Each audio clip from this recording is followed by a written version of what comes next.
I actually insist so that we can see some stack disk, centrifuge. So that's the only, I believe, they have some separations equipment.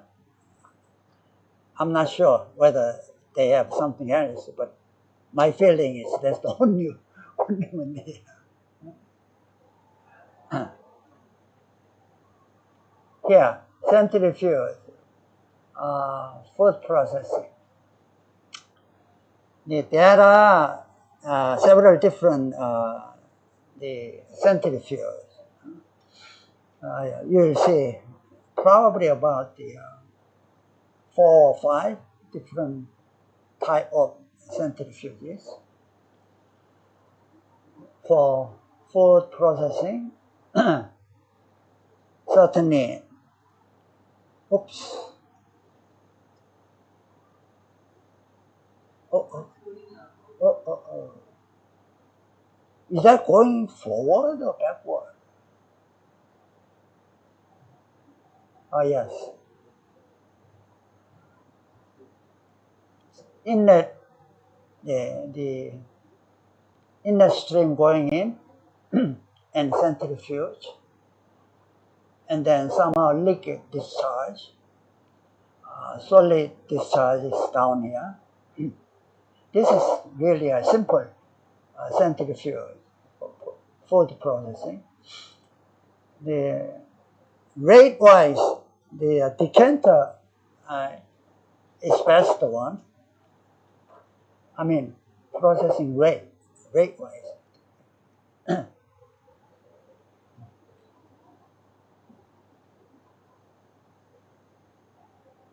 Basket centrifuge, horizontal screw centrifuge,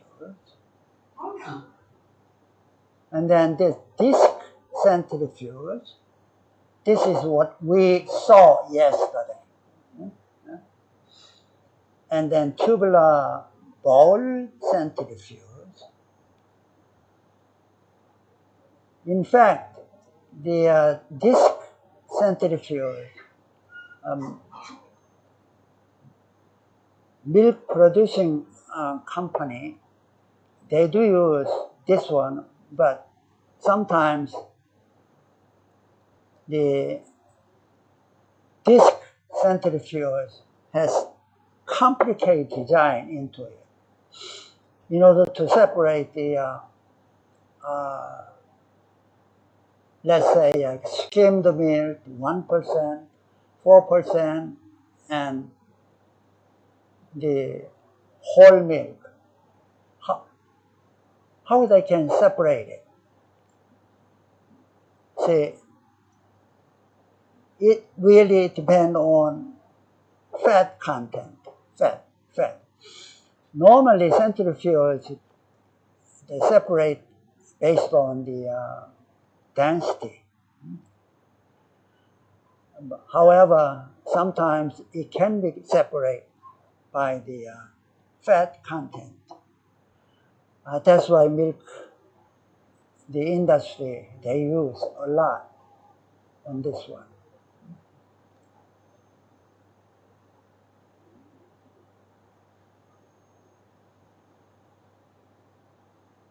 How does it work?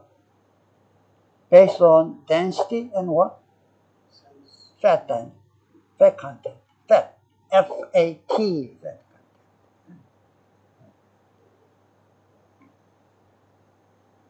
Here is the decanter centrifuge.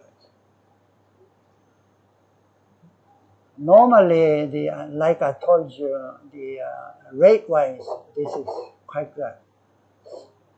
That's why the food industry, even though we didn't see this one, I don't know whether they have it or not, but food industry, beverage industry, they do use this one. Especially making juices. because you have some solid content there. Feed is going in right here. Solid is discharging this way, and liquid discharge the other side.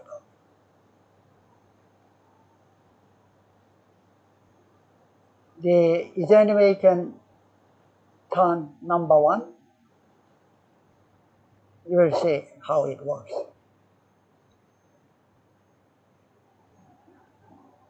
If I notice we can use video, US is a lot better to get information.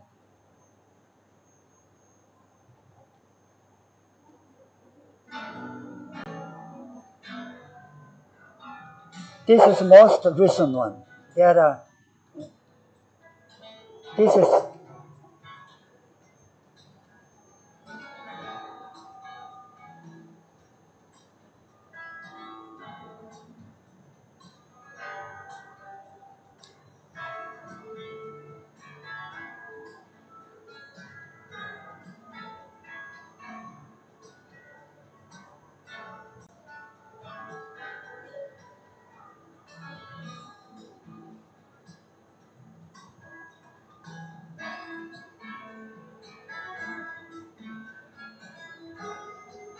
screw is inside barrel.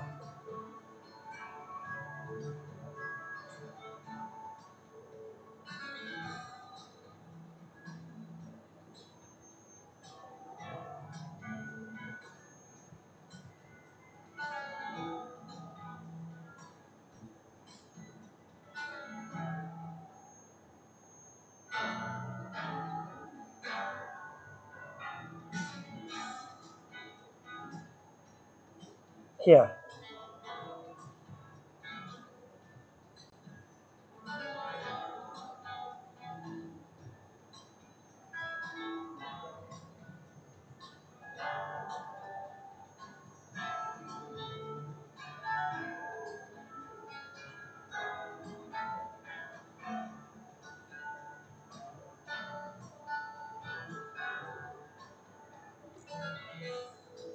Somehow it's a German.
Making juice, they do use the decanter separator.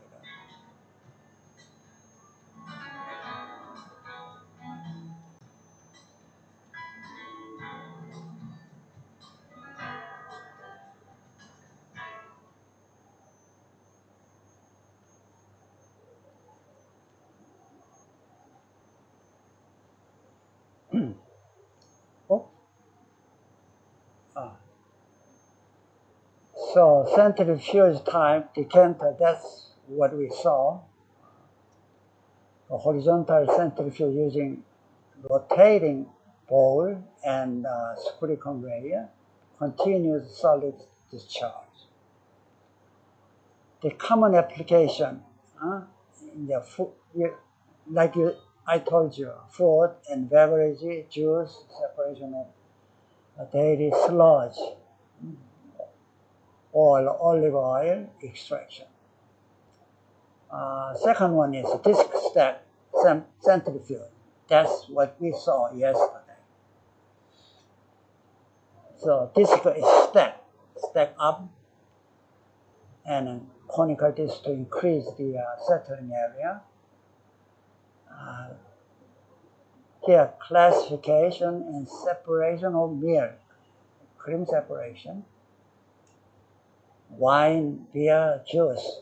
They do use the disc stack centrifuge a lot. In the basket centrifuge, rotating perforated basket, solid, retain, periodical remove, sugar refining, and starch, gluten separation. Tubular bowl separation, high speed. Down here, it's not really a popular one. Some special case, they use this one. And then nozzle type centrifuge and conical screw centrifuge.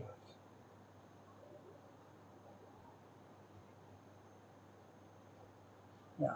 Continuous centrifuge widely used for, we already knew about this. Right?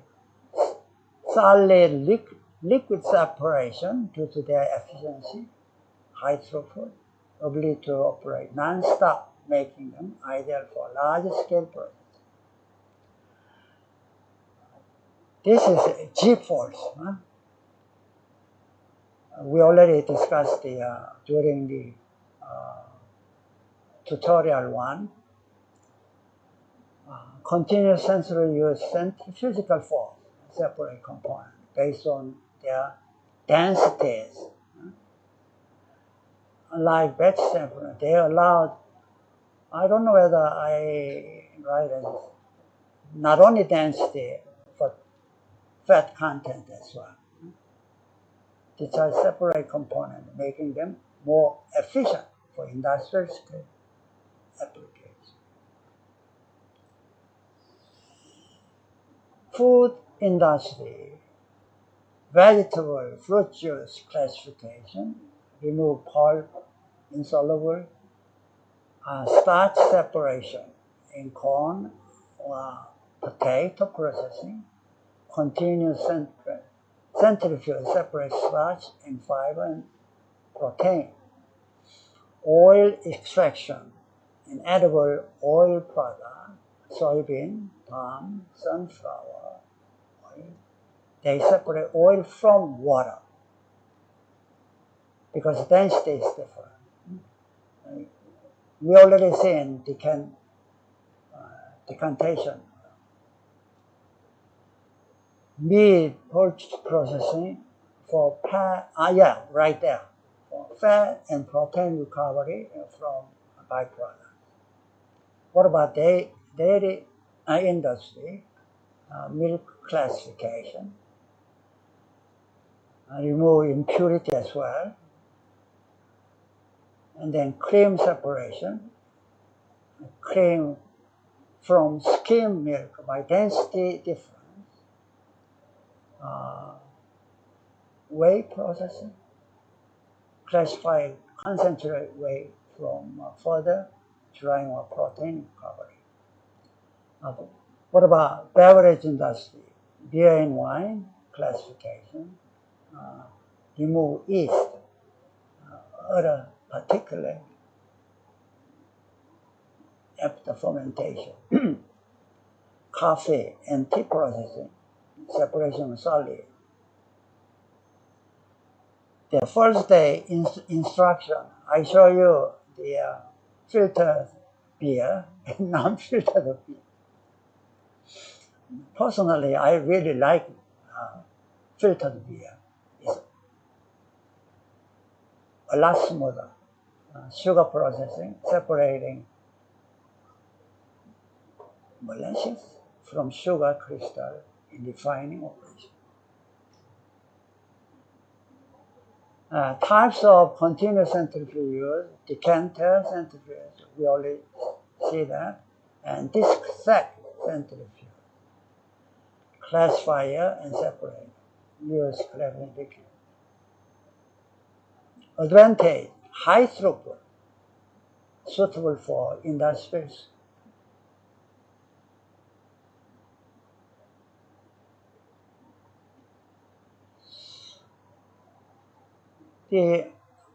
I think third one, pillar and basket, the centrifuge occasionally used for crystalline or fibrous material. I don't know what that means, crystalline.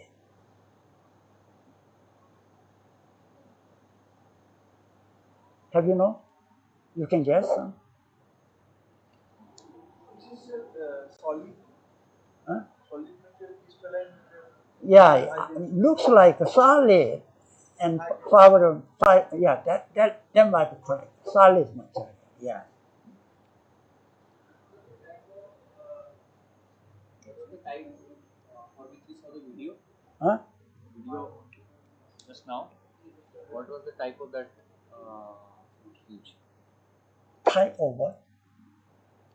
The filter mechanism that was shown in the YouTube. I didn't get it. You showed a YouTube video, right? Yes. What was the type of that filter? Oh, that's decanter. Was that decanter? Yes. Yeah. The advantage, high throughput, suitable for industrial scale, and continuous operation reduce the downtime. Precise separation lead to higher production quality. Reduce need for filtration aid or chemical. Compact footprint compared with equivalent batch process. Here, tubular centrifuge is quite a large G-force, but capacity is small for low solid content. Mostly batch operation. Some other can operate continuously with a screw conveyor. Yeah, this is the detail of the stack disk configuration. At this time, probably we need to see second video.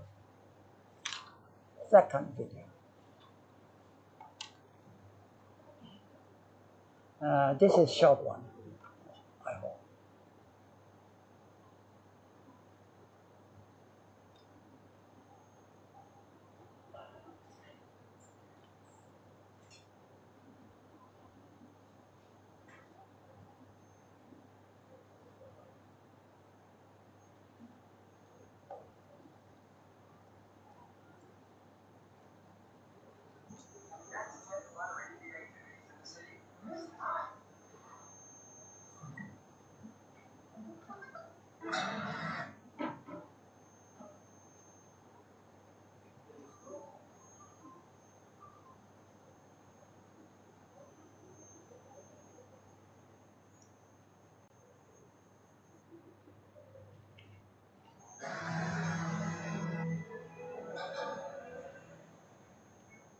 The power to separate, the strength to innovate.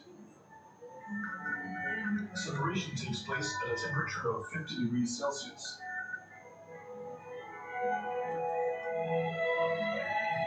The continuous separation process starts when the product is gently introduced into the bowl to the feeding pipe and the distributor.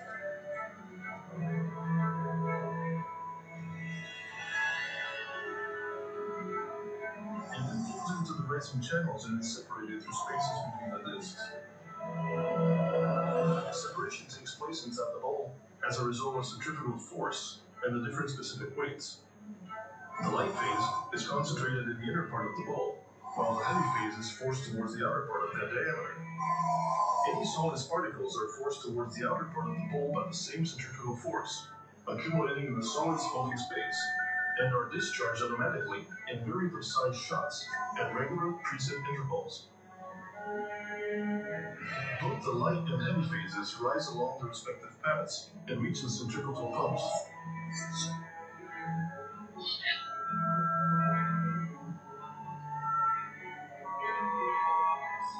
As a result of the centrifugal force generated by the rotating movement, they are ejected from the separator.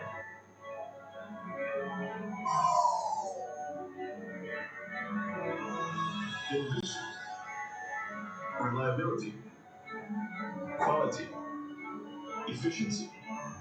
Three-phase centrifugal separator, maximum reliability, and highest efficiency separation.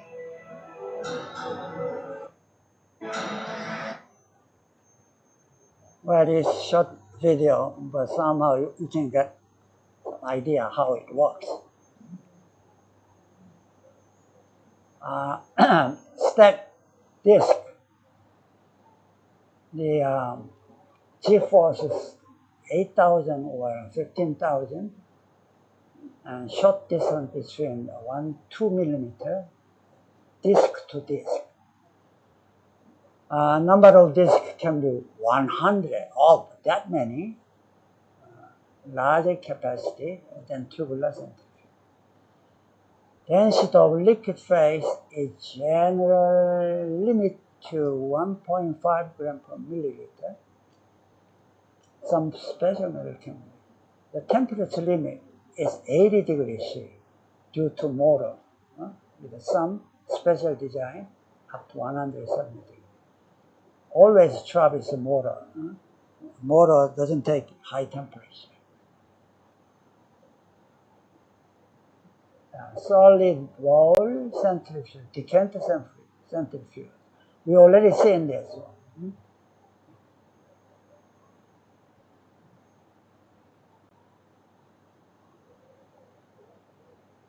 Yeah, what is the centrifugal acceleration? 1g, once the gravitational force without anything is 1g, right? But once you're circling like this, then it creates 5g. That's why you can separate a lot better due to density difference. Then what is separation? I believe you already seen GEA, that's decanter separator. Homogeneous similar mixture of two or more components split into its constituent properties by physical force. This is only possible if the mixture is suspension, not a solution.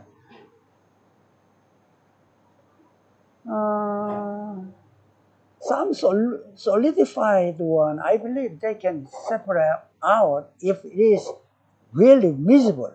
Then there is no way you can separate.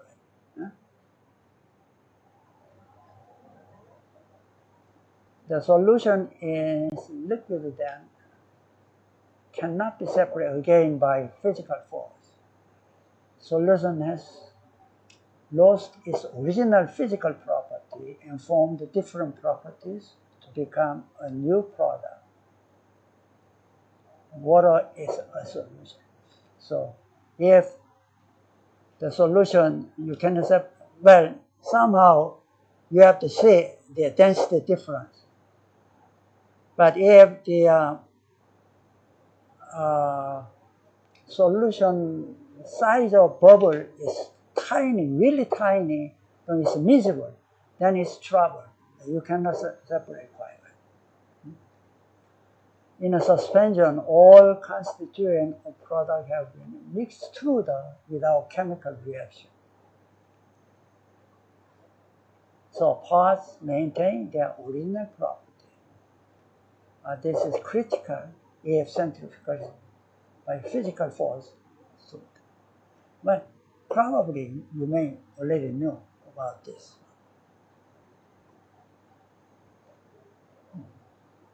Where is decantation,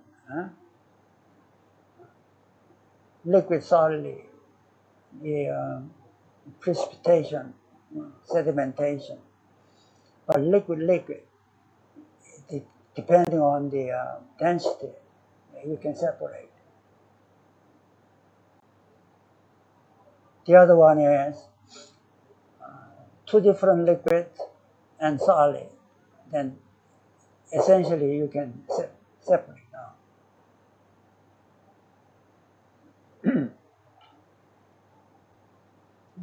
I thought the video is current model, three-phase separation, but it was not. This is really a current model out of GIAN, Westphal, separated. I believe India, there is GEA branch office. I don't know whether it's New Delhi, but this is quite big company. Not a big compared to them, but it's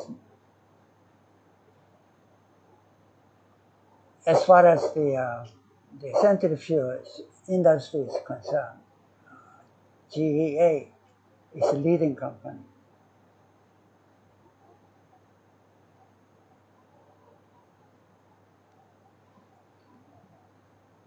Here, this is the grape juice processing. So, coming down, they have to actually crush and make some, try to make a solution and fill tank, and then screw pump here,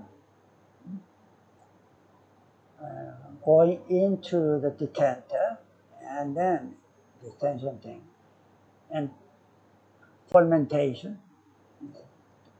doing here. That's why a lot of juice company, they do use decanter a lot.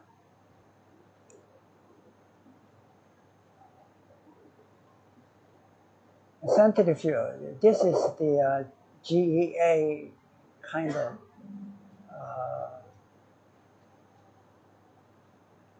this one is 3D current model. The one we saw is about this. Looks same, but inside the stack disk configuration is slightly different. Which one is better among all four? Yes. Huh? Which one is better among all of them? Which one is better among all four? That's a really good question. Well, I don't know. I haven't used it myself. Certainly, they advertise this one a little bit expensive. Possibly it is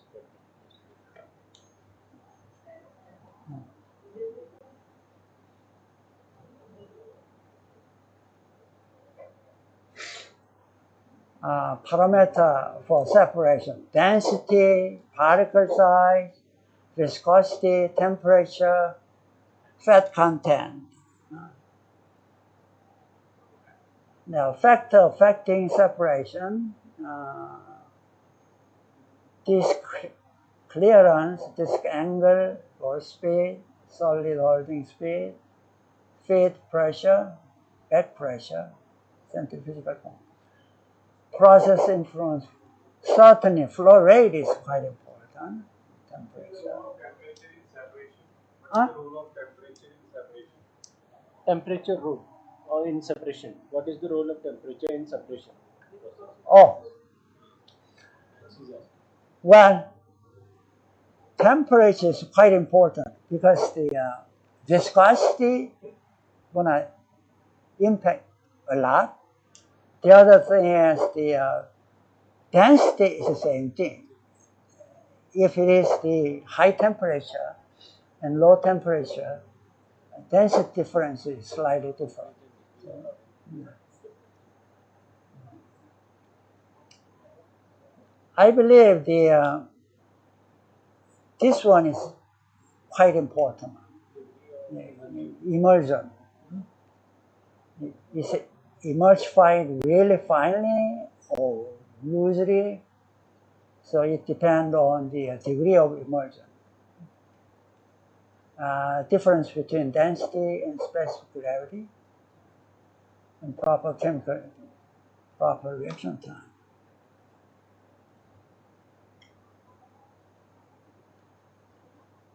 This looks really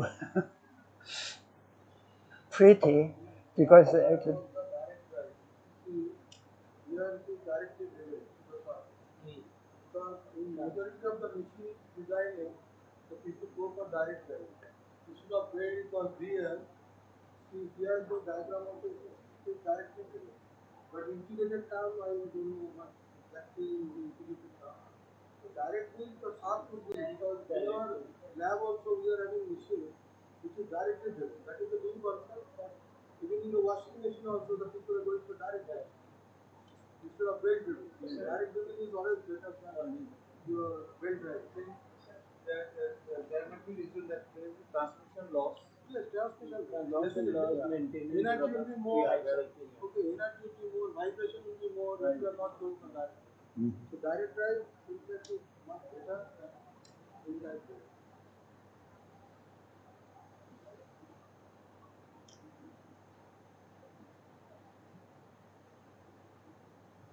yeah, types of centrifuge. Solid wall disc self-cleaning disc centrifuge. And then nozzle bowl classifier, decanter. We already say the decanter. Where is last one?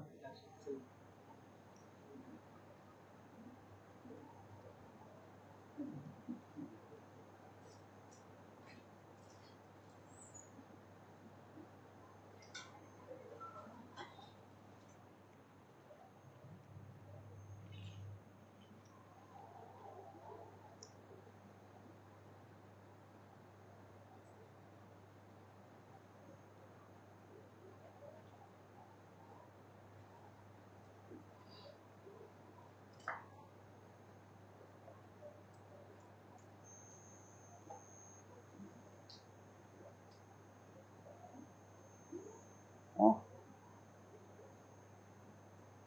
oh, this is different one.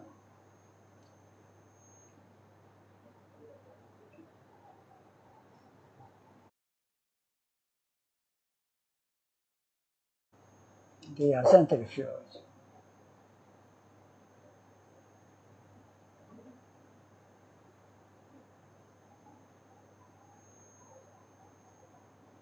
It's a bit different from the stack disc.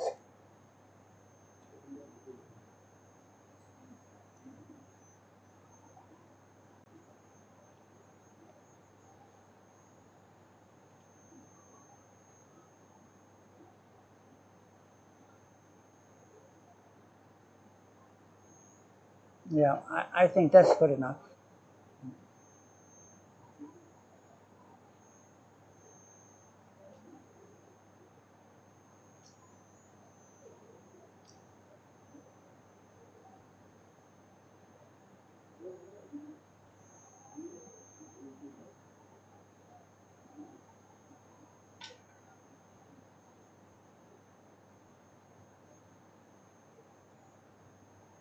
Yeah, that's good enough. Can I wait or leave? Can I leave this? No, no, no.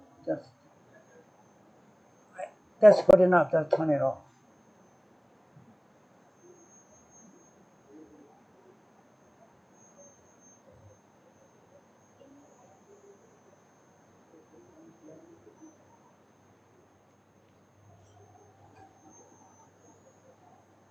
Okay, and then oops. Yeah. I don't know whether you notice the blue one.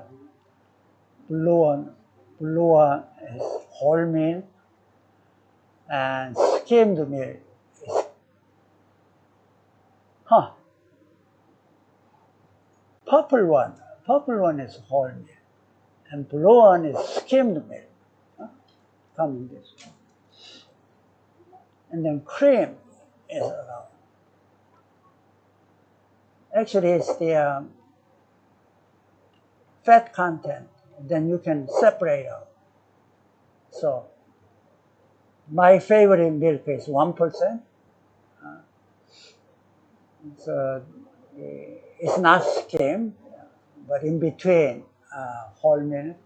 But in US, skim 1%, 2%, and 4%, and whole milk. Right? There are a variety of different grades, milk grade. So I don't know. So yesterday we went to the milk plant. They give us some milk. I don't know whether it's whole milk, 1%, 4%, but it tastes good. It tastes good, yes. But it's possible to separate. Sir, I have a question. Like, the taste we are using more than like around 100 days, close proximity to 1. Yes. But is it to guide the liquid medium? Why we are using this? This many of stack of this. The stack distance is quite narrow. Yeah. Quite narrow, yes. Yes. No, why we are using this way? What? Why we are using this way? Why we are stacking this in this way? Well, Like in centrifuge, if there is a particle size difference, if we centrifuge that, obviously the bigger well, material once you set the centrifuge something like this, somehow you have to classify it. Classify it. That's why they have a lot of this, also surface area as well. What do you think?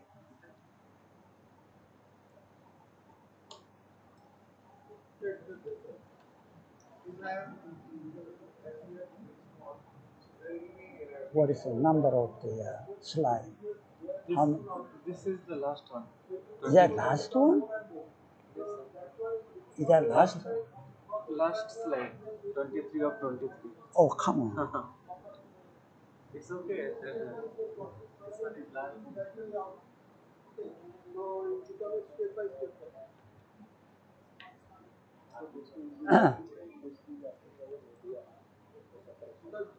If the radius become more, the centrifugal action will be more. Tell me that should it be m omega square r or m v square by r? Which equation is correct? Because in centrifugal force, into equals to, we studied that m v square by r. We have also studied m omega square r. Which one is valid here? M, because you cannot do expression m omega square r, m v square by r. Well, I met the GA engineer several times. They are telling us that give us your specification. We can design it, the angle, everything. So we have to give them some solutions. None, whether when some sort of the liquid, standard, the liquid that we're going to use it. So they are really specifying the stack disk separator, GEA. So once you give them some specification, they will ask a lot of questions. in order to design the angle and number of the steps. So the beverage industry, they normally use decanter, juice decanter. Milk, they use a stack disc. So it really depends on the application.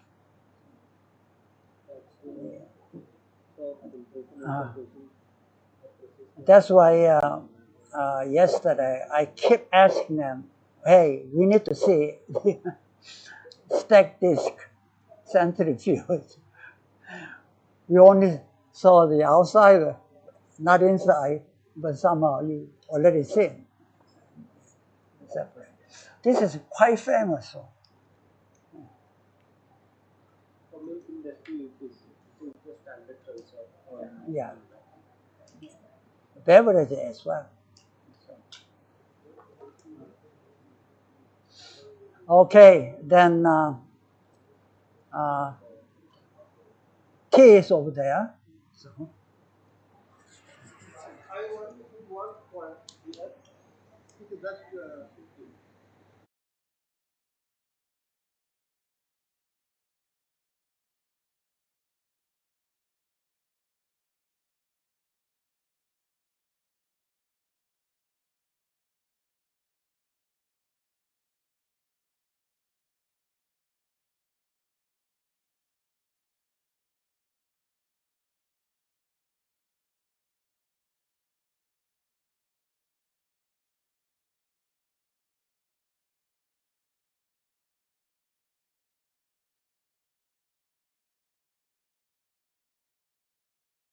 But here if you see, R is reducing, okay, with higher R, centrifugal force will be what? Is less. But in this expression, with higher R, centrifugal force is more. Which one is applicable? That's my question. It is a simple, because both ways, it is not possible that we can have both ways expression. Which one is valid?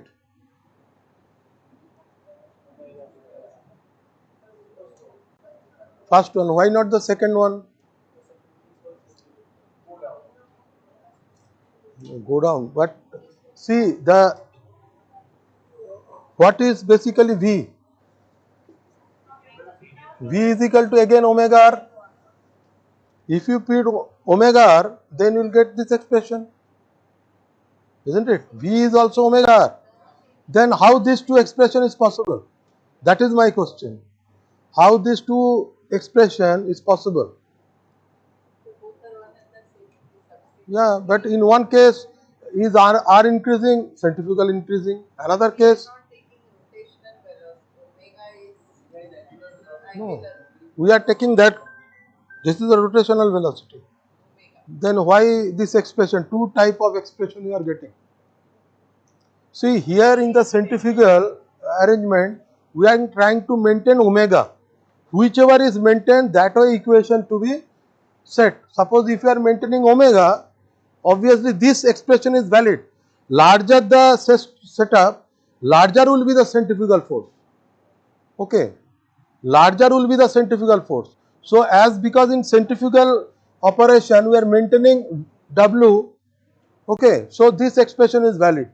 If you can maintain V, for example, in some of the cases we maintain a vortex of air, okay, then we trying to maintain the same velocity in a chamber, air, trying to maintain the same velocity of the air in a to create a vortex, then we are maintaining V. So in that case this expression is valid. But in the whatever the system is discussing, then the first system is valid because we are maintaining W. Because we can have a fixed W, because direct motor drive is there, we are maintaining fixed W. If you are being able to maintain the fixed W, obviously the first one is valid for all such operation. But there are operation, as I am saying, that we are creating vortex for air filtration application, we are moving the air, we are maintaining V there, okay, we are not being maintaining W. So if you are maintaining V, then obviously the second expression is valid. So that means the diameter matters a lot. Whatever is the size of the vessel, that also matters a lot. And gradually the forces operating on the material will be more and more. As we are moving outside, gradually the forces will be more and more as it is moving outward. Inner side less, but as it is moving gradually outward, its forces generated on the liquid will be higher. Okay, so we can go for a tea.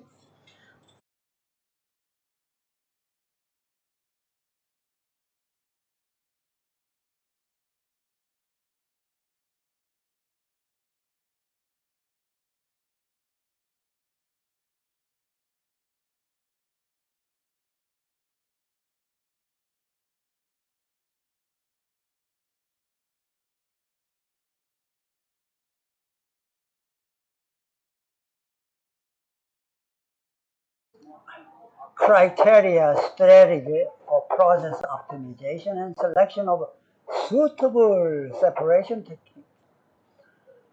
This is really important subject. However, I don't have much experience on it. So that is the issue. But let's go over. This GIAN program is mainly focused on media. So whatever the criteria, strategy, process optimization, selection, first of all, you have to know how to characterize media. So you need to choose right media for the right application.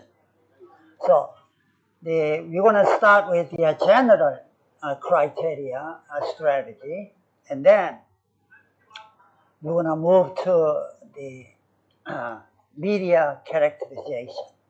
How we're going to characterize media in order to select right kind of media. So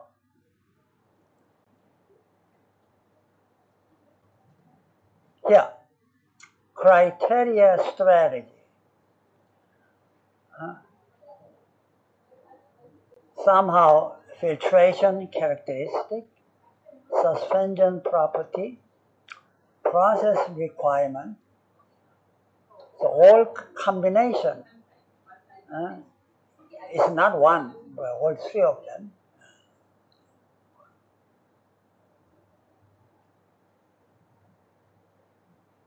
Then what is the properties of slurry? So everything is the variable here, solid concentration, low or high. If it is low, then yes, what is the next step? If it's high, then skip next step, something like this. So the particle size and distribution, particle shape and density, filterability. Is that easy to separating solids from liquid? What about viscosity and density of liquid? And desired output quality, required clarity of filtrate, clear liquid or some turbidity acceptable, required dryness of solid cake, presence of variable product in either phase, capacity and throughput, volume of slurry to process for unit time, batch or continuous separation, scalability requirement. Here, the selecting suitable separation techniques, most important thing is somehow we have to have experimental data. If you have experimental data, then you can actually eliminate a lot of the blocking stones. So it's more likely designing certain things. If you're designing certain things, then you have to have the at least experimental data to support it. But it's a general the criteria. Oh, well, anyway, we go one by one first, and then we'll discuss it later. Separation efficiency, capture rate of solids, loss of fine in the filtrate, become a yield of variable component, operating condition, temperature certainty, pressure tolerance, corrosiveness, abrasiveness of mixture, cleanability, sanitation. So also economic factor is quite big one. Capital and operating cost, energy consumption, maintenance, downtime, labor, and automation. Last one is currently a big issue.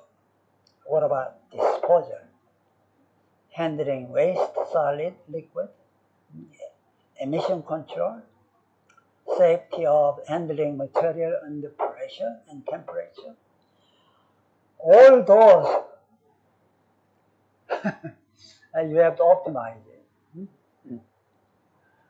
So process optimization, selection of suitable separation technology, solid liquid filtration and separation. So one is a solid phase, the other side is liquid phase, and separation.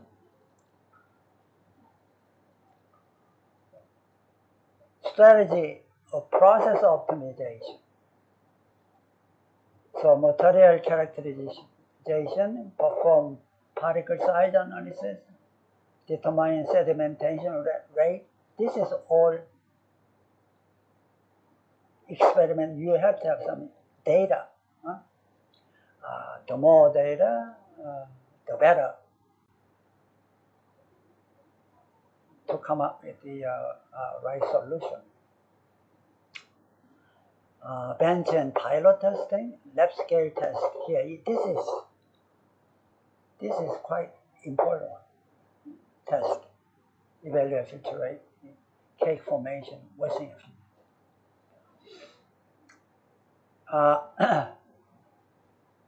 That's why before this course, somehow if we have some test laboratory, then it'll be super, so that we can have some hands-on experience and then go into the detailed equation, and you can understand that. But this is studied. Anything, you have to have some sort of data to support it. And the selection of appropriate equipment, machine filtration technology with process. Process need, clear filtrate. What do you need? Everybody wants to clear filtrate. And find sometimes the product is particle, then fine particles, high solid loading, cake washing needed or not. Automation, continuous operation.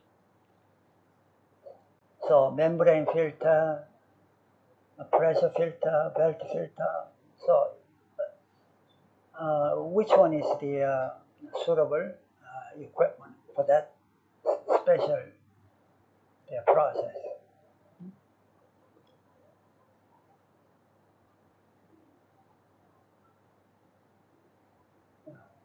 Process integration, combine a step like pre-coagulation, sedimentation, flocculation to improve filtration. Optimize the cycle time, back washing, cake discharge for efficiency. Certainly modeling helps. Modeling simulation helps. I believe this is the current trend. So the optimization, find out criteria. Currently, the CFD model is quite popular. So once you have modeling, then you can easily find out optimal conditions. Filtration area, in Germany, they are actually doing so-called modeling a lot rather than experimentation. So modeling actually helps to understand the experimental data. Also, once the experimental data support the modeling, then from the modeling you can expect what to happen. So, the modeling, this is what I really recommend to do modeling. That's why currently, as far as filtration modeling is concerned, Germany is leading over US. So I think something happened.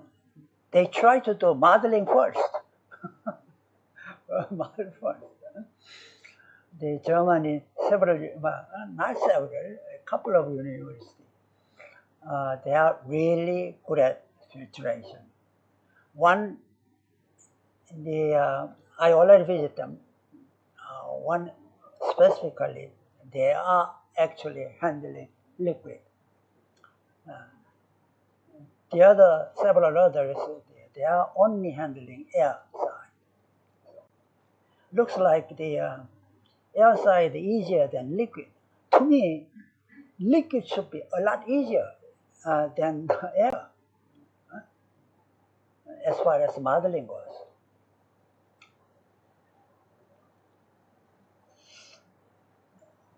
Yeah, I strongly believe this is a key. So the optimize parameters, flow rate, pressure drop, filter area, and then monitoring and control. Implement the sensor. This is another one. Yesterday I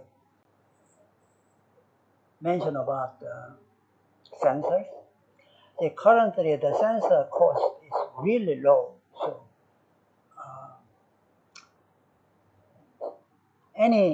the portable unit, you will see a lot of sensors on it.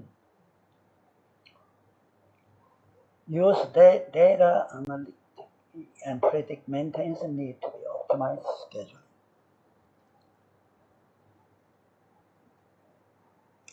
Types of mixtures. Particle size is co-filtration, 10 to 100 micrometer. Is intermediate, what about less than 10 micrometer? Fine filtration. The centrifugation and membrane filtration necessary. A little bit big one, vacuum filtration, pressure or settling is good enough. Solid concentration. High solid concentration, certainly sedimentation, vacuum drum filter process, filter press, and low one, certainly centrifugation and cross-flow membrane filter. What about the solid property? Is that compressible or not? It is compressible, then you have to choose centrifuge or thickening method. You know, flocculant or coagulant, you have to use it. If it is no, then cake filtration or screening. What about density difference between solid and liquid? Large, gravity, small, filtration. Required product, what is your product? The filtration or filtrate or solid. So if you like, final product is solid, then the K is quite important. scale of operation, batch or continuous. Filtration method, gravity, we already covered that one. Vacuum, pressure, centrifugation, membrane filtration. So membrane filtration, certainly fine particle detention, high clarity, but fouling is the problem. Centrifugation, high speed, effective fine particle, but energy cost is high. Slurry with a large particle, faster than gravity. Gravity is simple, low cost, but it's slow, not for fine. High pressure system, high efficiency, high cost. Here, this is a chart. Selection of the suitable separation technology. So, solid content, filter medium here is too low. Then solid content is really high. Then skip centrifugation. Go directly to thickening. If it's low, then it's going into centrifugation, something like this. Yes or no. Okay, here. Whatever it is, the media is important. Previously, we tried to find out the optimization. And so, if it is filtration, not the separation, then media characteristic require what type of media we're going to use it. Is that the centrifugation? Oh, no. The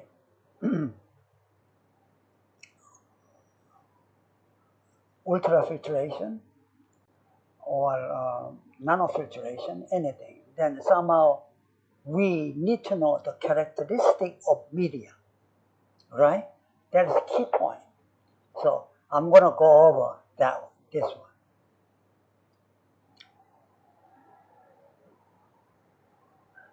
Oh, not yet. It's flow charging. I thought that's already over, but it's not. The solid concentration is high, yes, then go to step 2. The solid concentration is not high, then no, go to step 3, something like that. Is cake formation acceptable or desired? Yes, use filtration method. Which one? Gravity filtration, vacuum filtration, or pressure filtration? If it is no, then consider centrifugation, thickening, etc. This is same as the previous one, right here. We are talking about this one. Is the solid finely divided or colloidal? Yes, go to step 4. No, use simple decantation and screening. Is high clarity? Yes, use centrifugation, ultrafiltration, and membrane filtration. There is no sedimentation, vacuum. Is temperature or chemical compatibility a concern? Yes, select equipment material and choose based on cost.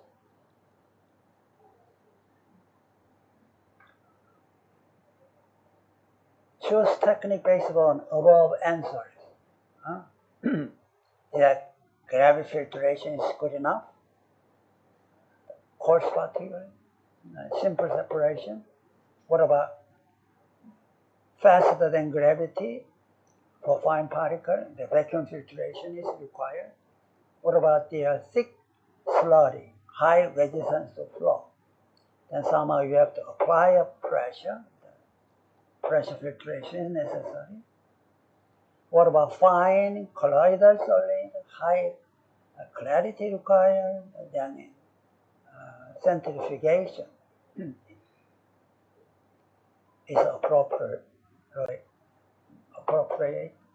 and sedimentation thickening, low energy, large particle, continuous operation. Last one is membrane filtration. This is really a fine particle, microbial removal, certainly. Now, this is quite important. Media, filter media testing and evaluation. So, this is to me the first criteria we need to look at it. Because the media is the heart of filtration.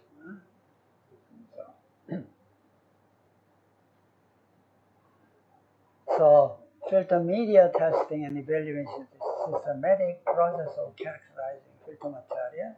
Performance, durability is quite important for liquid filtration, and suitability. The other one is the comparability is important one.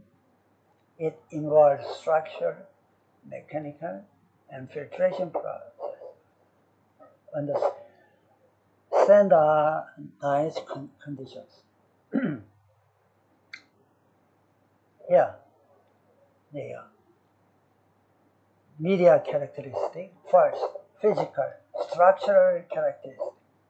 This is normally what we normally do. Once we receive the filter media, then normally we measure thickness. Sometimes we measure the density, not always. For liquid filtration, certainly porosity and pore size distribution is really important. So, liquid filtration media, we normally do the thickness. Porosity is quite important one. And then pore size distribution and maxipore, that's essential. We need to measure it. And sometimes we really like to look at the fiber structures or pore structures. We normally call it morphology. If it is big, then optical microscope is good enough, but it's not, then we have to use SCM. So water permeability, this is really important as far as the liquid filtration.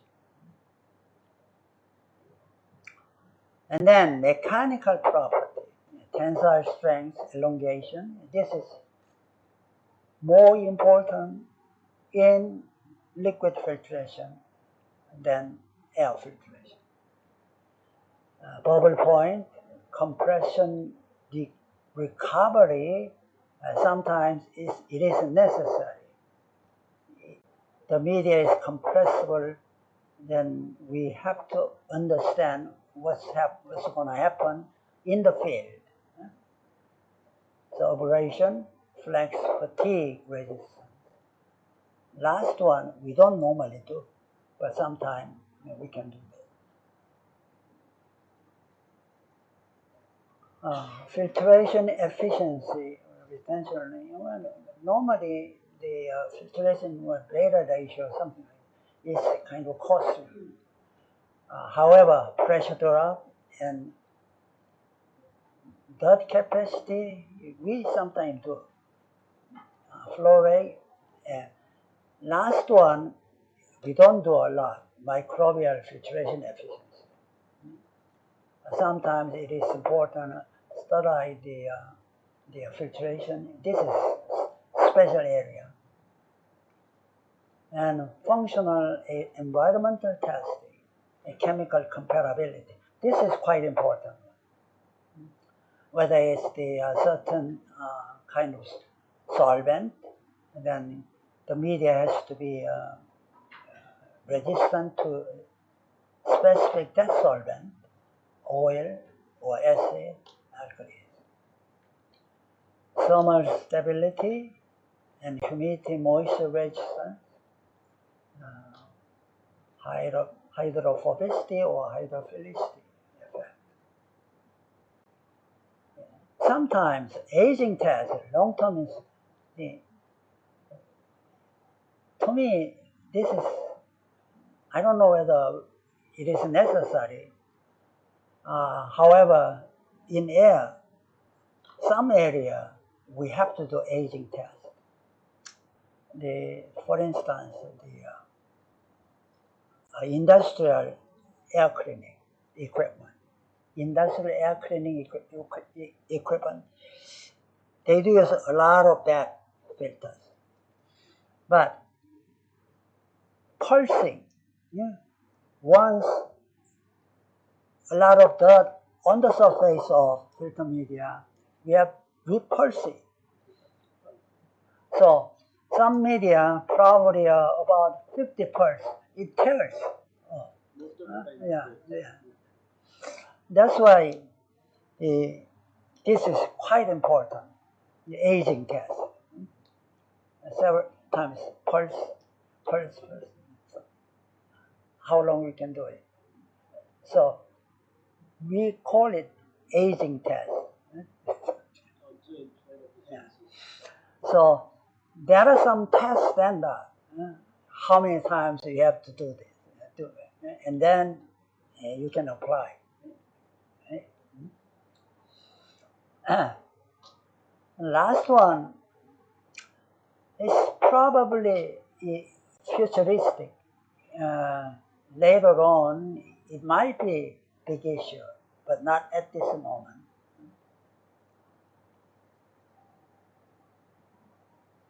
So here, filtration efficiency, particle counting.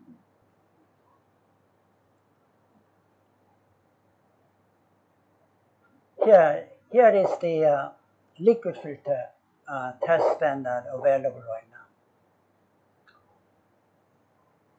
STM F795, bacterial tension, sterilizing the grade filter. This is a special application, not all the liquid filtration application. ASTM F316, this is quite important standard. The pore size distribution related.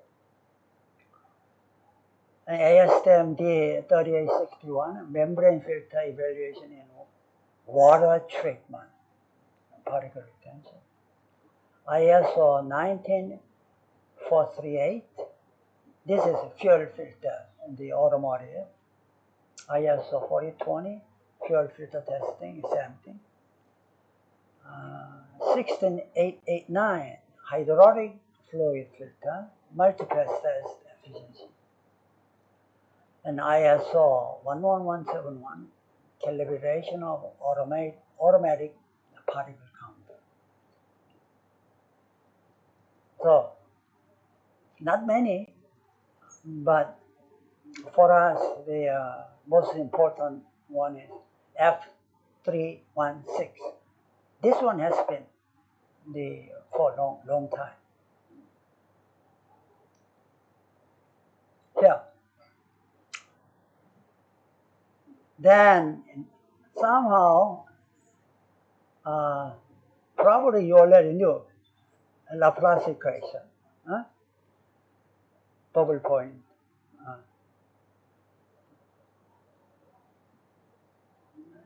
Yep. Porous membrane, I should say the media is better. Porous media or filter has interconnected pores. When complete wetted with liquid known surface tension, that pore has to fill with the surface tension, low surface tension fluid.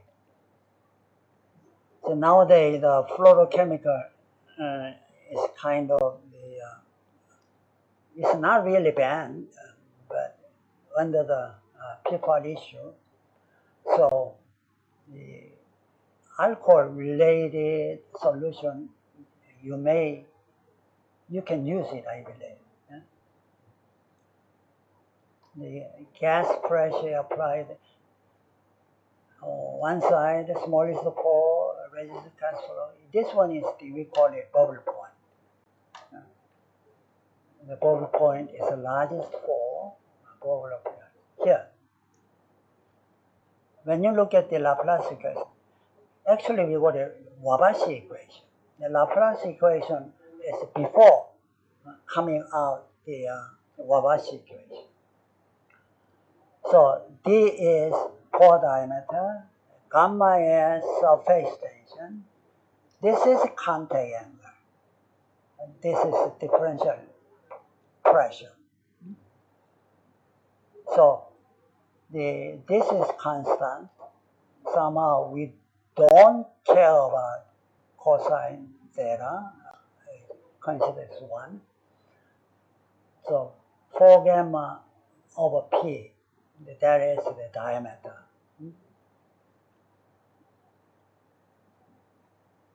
The method. The simple wetting.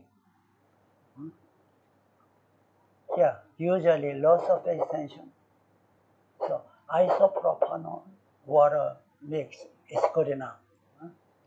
Previously, we used the fluorochemicals.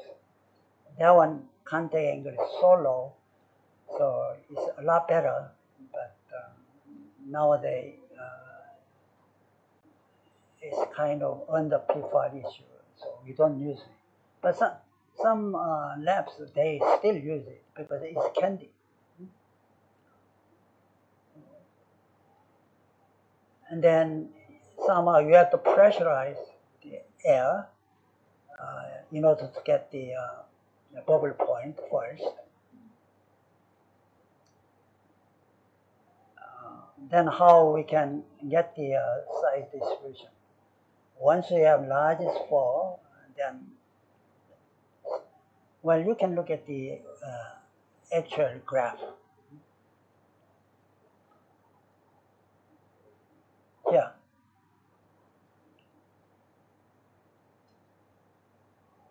You have to do the wet run. Wet run is this one.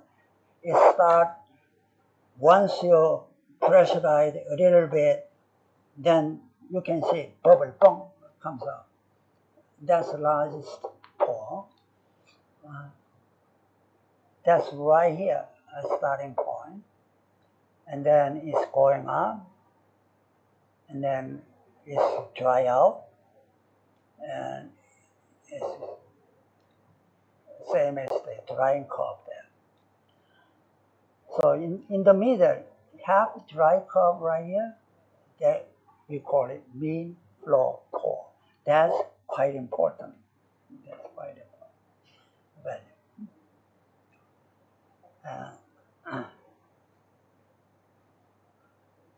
We normally run dry run first and then wet run. But sometimes they do the same sample.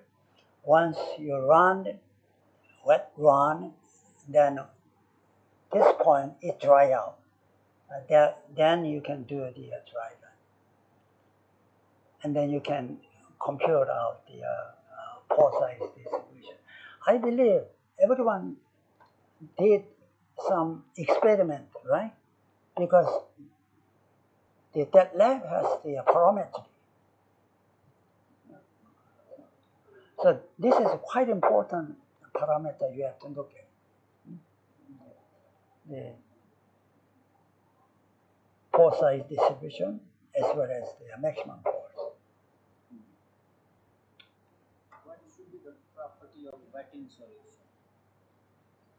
Give some example of that. Contact angle lowest possible. Yeah. So normally fluorochemical material is good one. That's a really good one. But Another point is that it should not soil the fiber. Whatever the solution you use, that should not have any reaction with the fiber. Also, it should not soil the fiber, because if it soils, then both sides will again change. So it has to be a hydrophilic material or some finishes. For example, for cotton fiber, you cannot use water. Okay, because that will soil and structure of the pore will change. yeah, correct.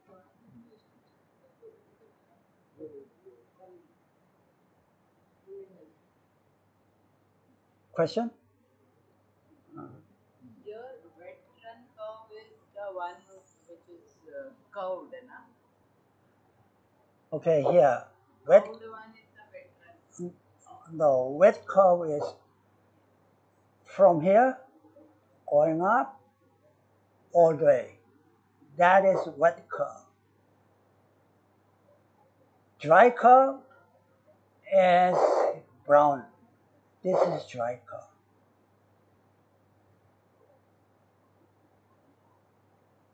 So, in fact, the angle like this, that is pore size distribution. That is pore size. Whether this one is going this way, going that way. If it is going this way, then pore distribution is really narrow.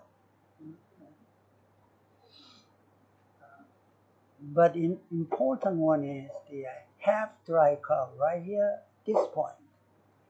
Mean flow pore diameter is quite important. So, Now you will be getting the distribution graph. For example, if you took the distribution, because here if you see it is a pressure, okay, at a certain level of pressure you are getting the first bubble to bar, means it will give you the largest size of the pore, because it will be easier to flow through the largest size of the pore. But from this pressure data and flow rate, because this is the pressure data versus flow rate, so from this how you can get the pore size distribution? Are you getting my point? See, there are two things. One is that if you are pushing the water or any fluid, okay, gradually it will move into the smallest size pore. Okay, initially the largest pore will get open up, then it will gradually move to the smallest size. So you can have the relationship between the pressure and the diameter of the pore. Pressure and diameter of the pore. Are you getting my point? Gradually you can have more water into it, so you can get the pressure versus flow. Sorry, pressure versus diameter of the pore.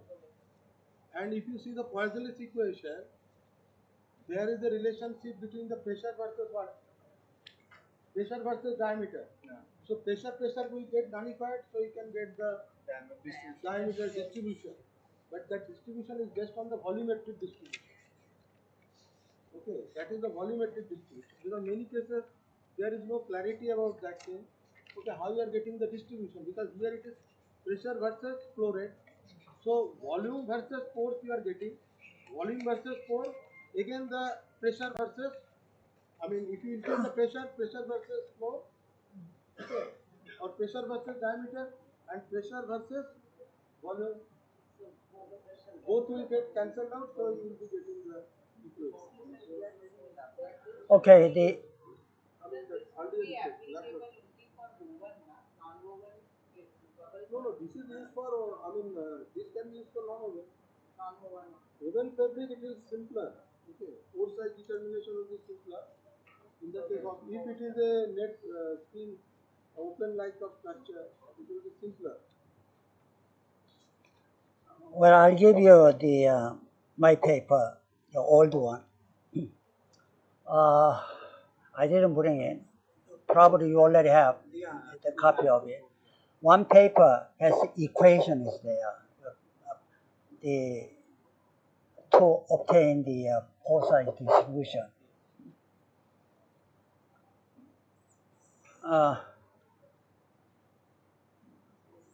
Who has?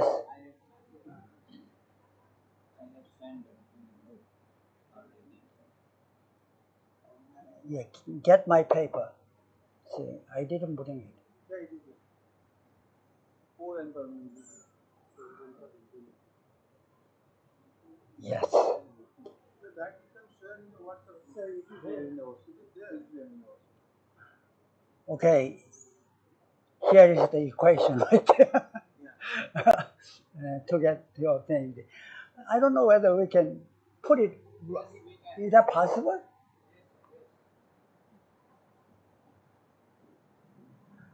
This is the paper. On the WhatsApp, the file is, no. We scan the file.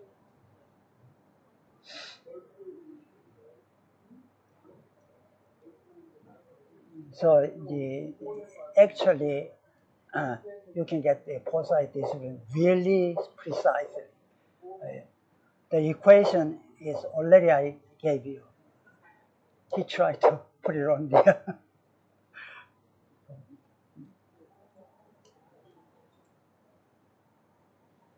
So whatever it is, the mean flow pore size is quite important.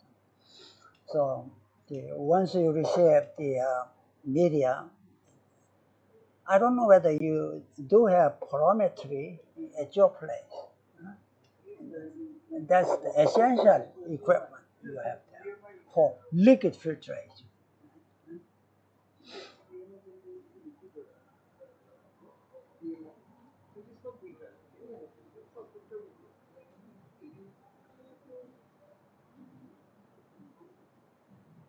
That is the capillary flow porometry. Yes, Flow correct. porometry means it's a calculation of difficulty perpendicular. Okay. But it is not like the marker infusion porometer where you have to cut the. Oh, yes. You have to put it in a container. So that is not a good method for estimation of it. Yeah, he's right. There is another method, mercury intrusion method. So mercury density is really high. So sometimes the data is okay here. Can you move up?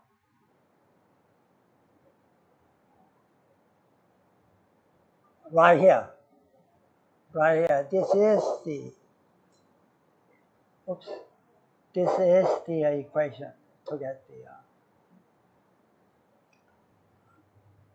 pore size distribution. Equation is there.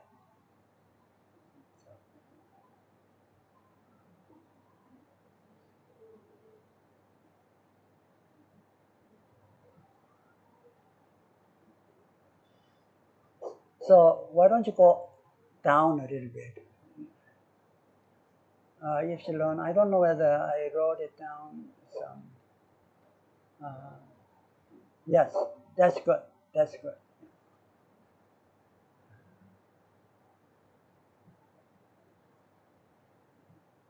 So the equation 6 is a bit tough to understand, but the actual equation is number 4. That's the pore size distribution.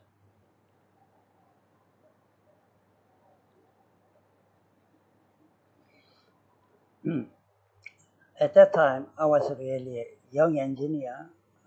Also, I was professor at Tennessee Tech, so I taught the flow through porous media. I have only 5 students.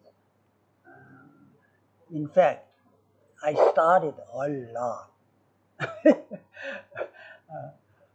So that's why I currently once you have some sort of overview, then how we can apply it. So, okay, I believe that's the last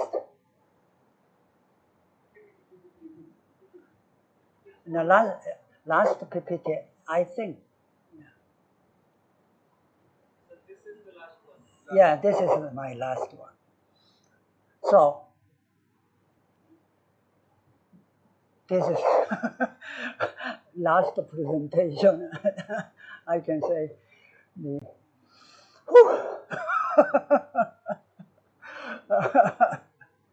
I anyway I enjoyed very much the last 5 days.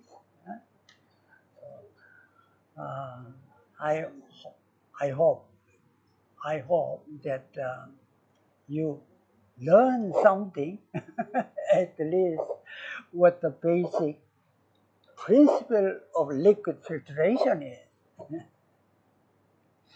So liquid filtration is huge area. So I don't think anyone could expertise everywhere. It's not possible. Not possible.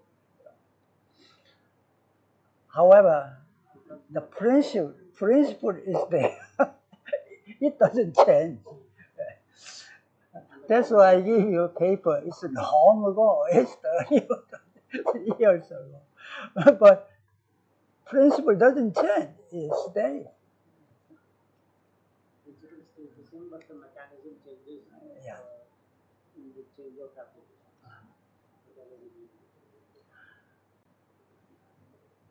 The Professor Bukade, he just told me that I'm a lot energetic than he does. I don't think so.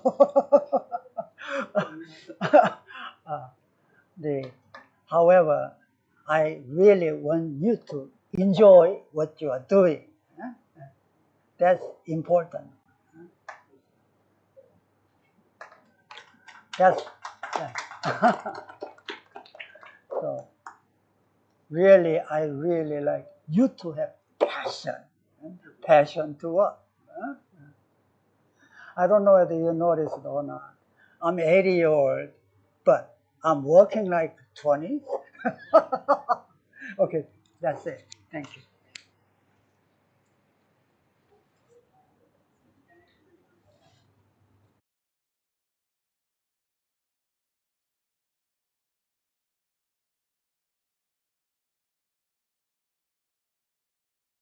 Problem initially is important.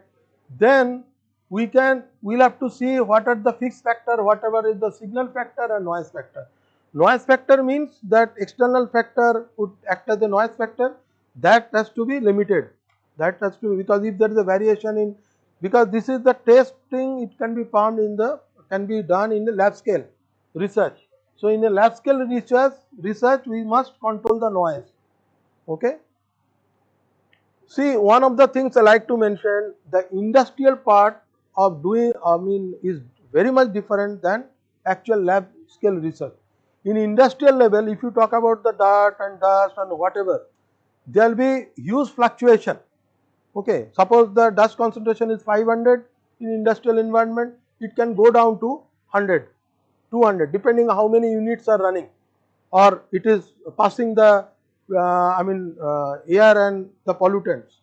Okay, suppose if there is a two industries are connected to one filtration unit, that is one. Suppose one unit is closed for certain time duration, so then obviously that dust concentration will be different. Again, in a normal cases also dust concentration widely will vary in an industrial atmosphere. Okay, but if you are doing it in a lab scale, you will have to maintain the dust concentration very accurately. Otherwise, you will get the result which cannot be analyzed. That's why the people, whosoever is designing the testing rig, they are trying to maintain the same dust concentration. Feeding of the dust concentration must be same throughout their experiment. That is one of the mandatory option whenever going for lab research. So noise factor to be controlled. Suppose the dust concentration variation, that can also lead to the noise. So noise factor should be controlled for lab level research. Okay, signal factor means suppose you are changing the density of the threads. Okay, pore size, opening and all these things. That could be the signal factor. So you can have one signal factor or you can have multiple signal factor. And fixed factor, obviously certain factor, for example you are using the same structure, so fixed factor will be using the same structure, we are using that is the fixed factor. and output is basically maximum clarity, maximum throughput, low cake moisture content, resistance to blinding, ease of cake release, abrasion resistance. This could be the output parameter. Okay, this way you can have, at one side you can have signal factor, another side you can have the measured response. Next, only 2-3 slides I am having. Okay, so suppose you are working with the two different staple and monofilament I have shown you, and another case you are using the monofilament and multifilament construction, and you can go for construction of the fabric C1, and weave design also you are changing plain, twill, satin. In all cases you are changing the weave construction as plain, twill, satin. That also I had shown you. And construction of the fabric C1 is that we can have 3 different options, and under 3 different option also you can go for plain, twill, satin, different type of opening of the materials. So whenever we will go for any kind of research, we will have to go for systematic way, otherwise it will be industrial trial. Industrial trial is one thing, but systematic research is another aspect. So which pore size or which construction can give you the best results. So this is the structural plan. Okay, next. Okay, so if you see the fabric particulars for filtration and oil filtration, warp denier, okay, warp denier, this is the warp denier, this is the wave denier that is changing, ends per inch that is also different, peaks per inch also changing. So this is not a very good work plan. Okay, this is used in industrial scale. Okay, count is different, EPI, PPI, structure is different, but which structure will work best, which count will give you the best result, okay, which opening can give you the best result. So for that you need a systematic way of doing research. Control the individual structures very difficult. Either you have to control with the mass level.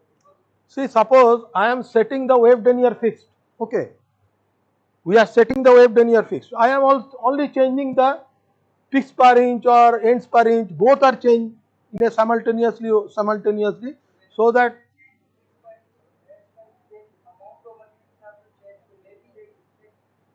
okay, that will affect, but we will have to see for the kind of application, for the kind of the dot particle, nature of the dot particle, which combination will be better. Unnecessarily, as I told, unnecessarily if you make the structure very compact, if you make the structure very compact, efficiency will be high, but the energy requirement will be also high. Okay, so there is so that's why output parameter has to be seen in terms of that one can have the empirical relationship. It is not empirical relationship. Okay, one can make the empirical model for this, for each of the things, and then one can go for multi-objective decision criteria.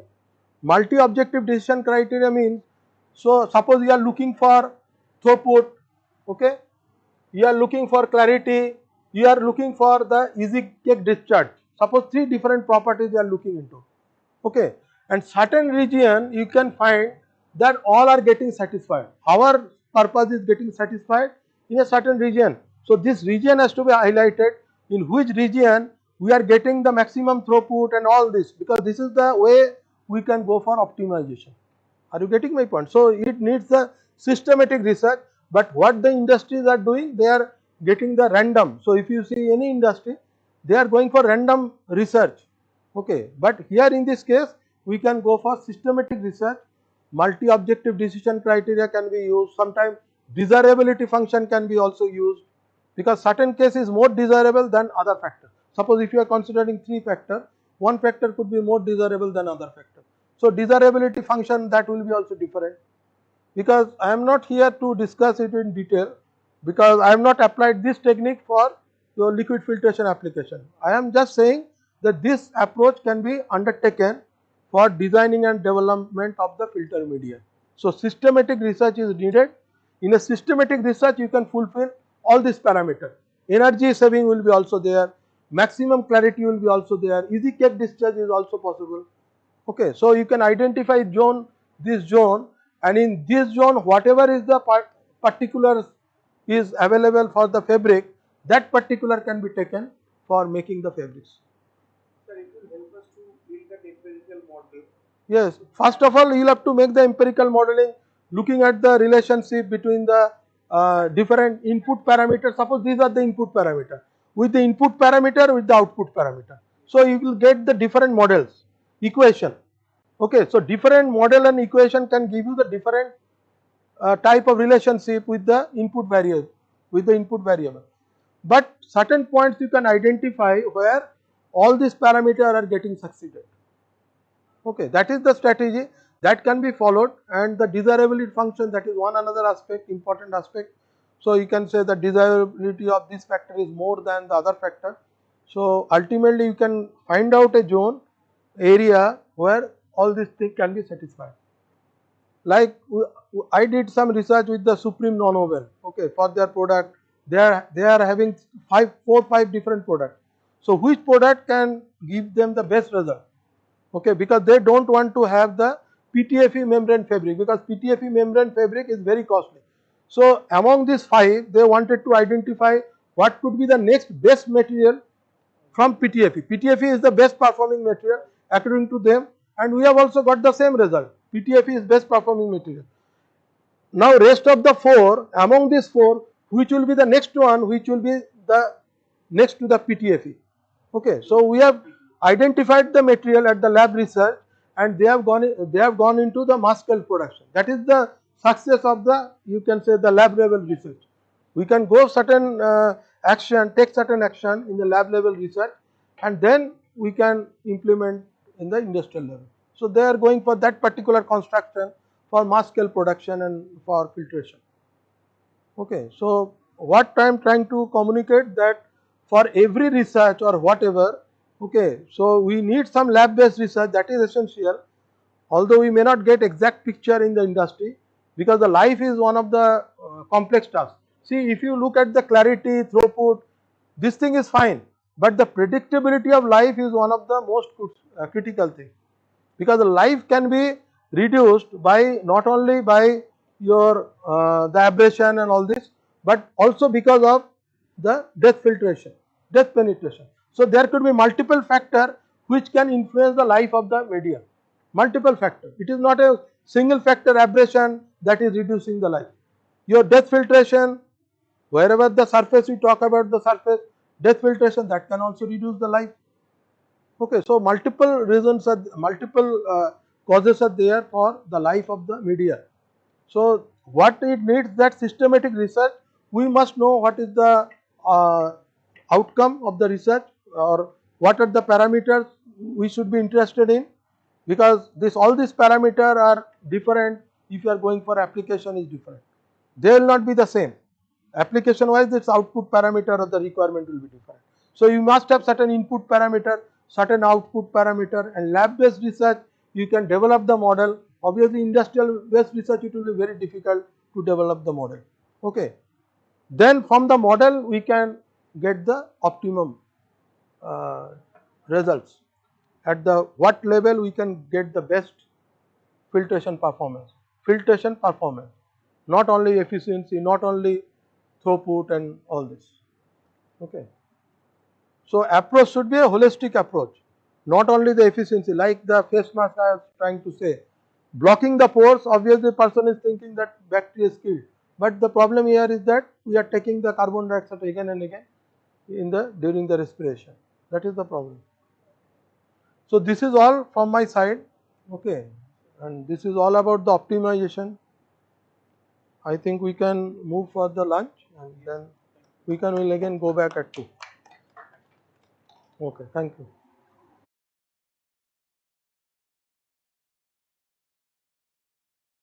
Now I would like to request Dr. Choi to just to take the seat on the stage. Also, I would like to request Dr. A. Mukhopadhyay to take the seat on the dash, and myself.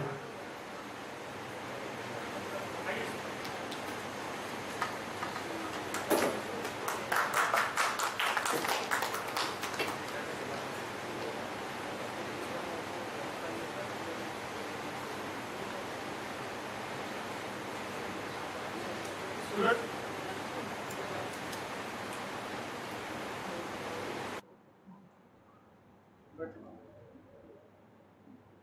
Kapil, this was a question to बोलना. So feel free to ask any question. This is either you can discuss any topics, any means topics or the points related to this whole GIAN. Either for the technology, conceptual knowledge, entrepreneurship, industry related issues. Sir, we came here. We have been looking forward for this course since quite a long time, and we had a wonderful learning over here.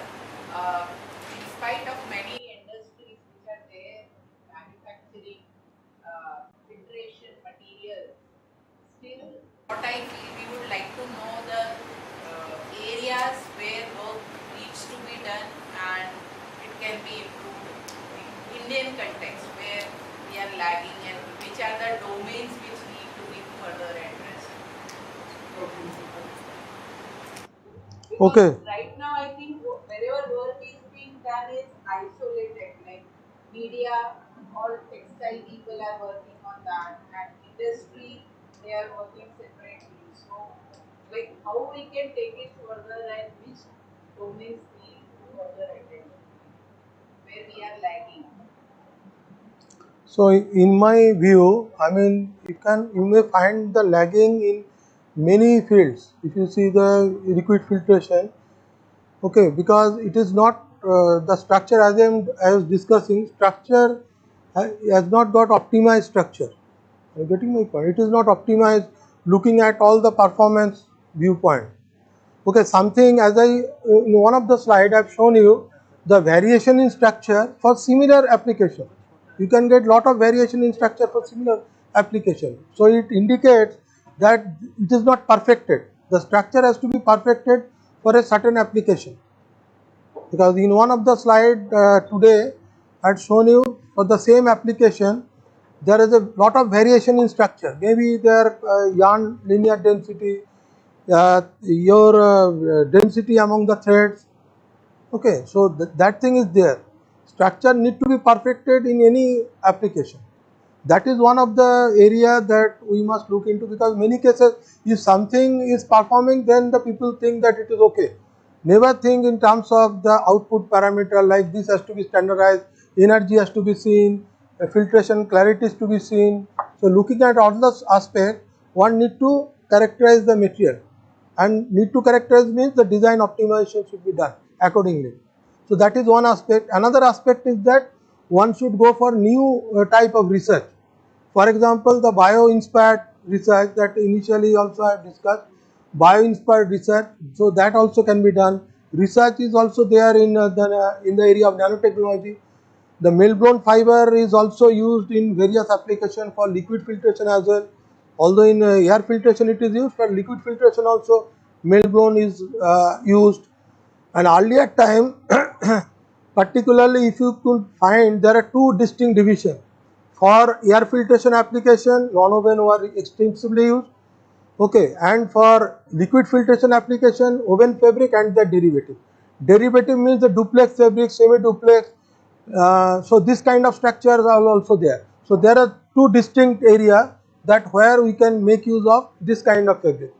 But if you see with the time, the popularity is also non-woven in the liquid filtration is also growing. The interest is also growing because you will get better clarity, because each and every fiber take part in filtration. Liquid filtration, because non-woven fiber you can have the discrete fiber, but in the case of woven fabric you are consolidating structure by means of twist. So each and individual fiber is taking part in filtration. So you can have better filtration clarity.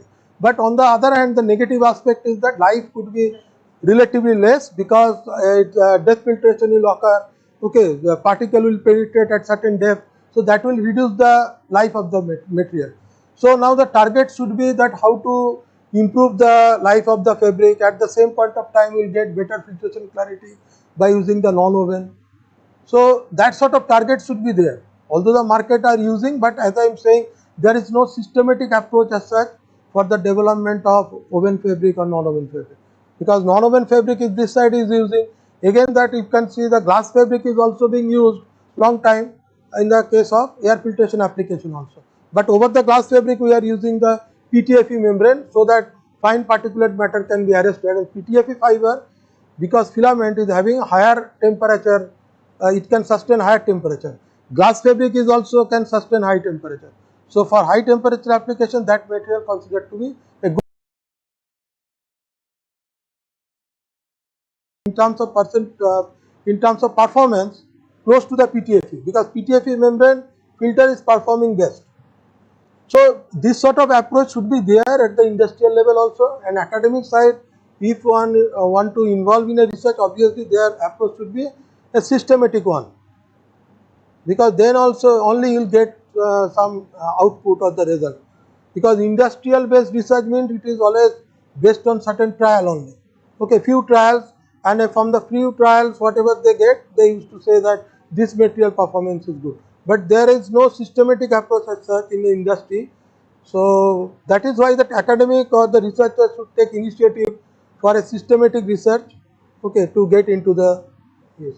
And there are, as I've said, that there is many new areas, okay, like in the case of bio, that smart textile is also coming in picture, because pore size will automatically regulated, okay, in case of smart textile.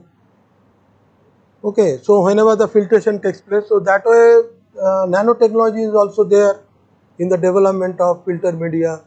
So there are many scope, in fact, there are many scope, but once it is coming in the market, then only it is a real success. Lab scale is people are doing something. For example, the artificial kidney also I have discussed.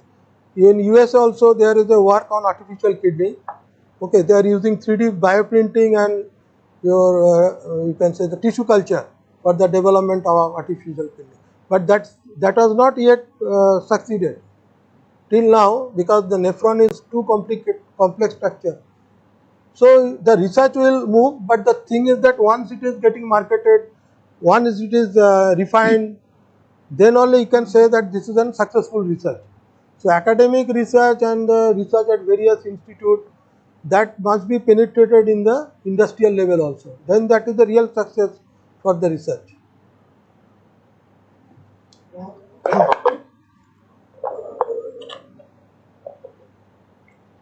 Well, I'll give you some examples. In US,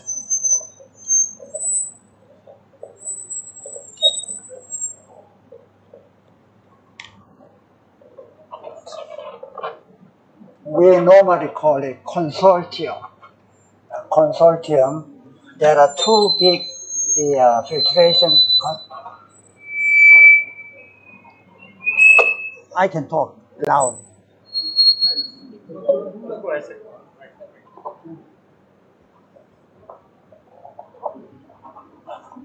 There are two big consortium. One is at the University of Minnesota.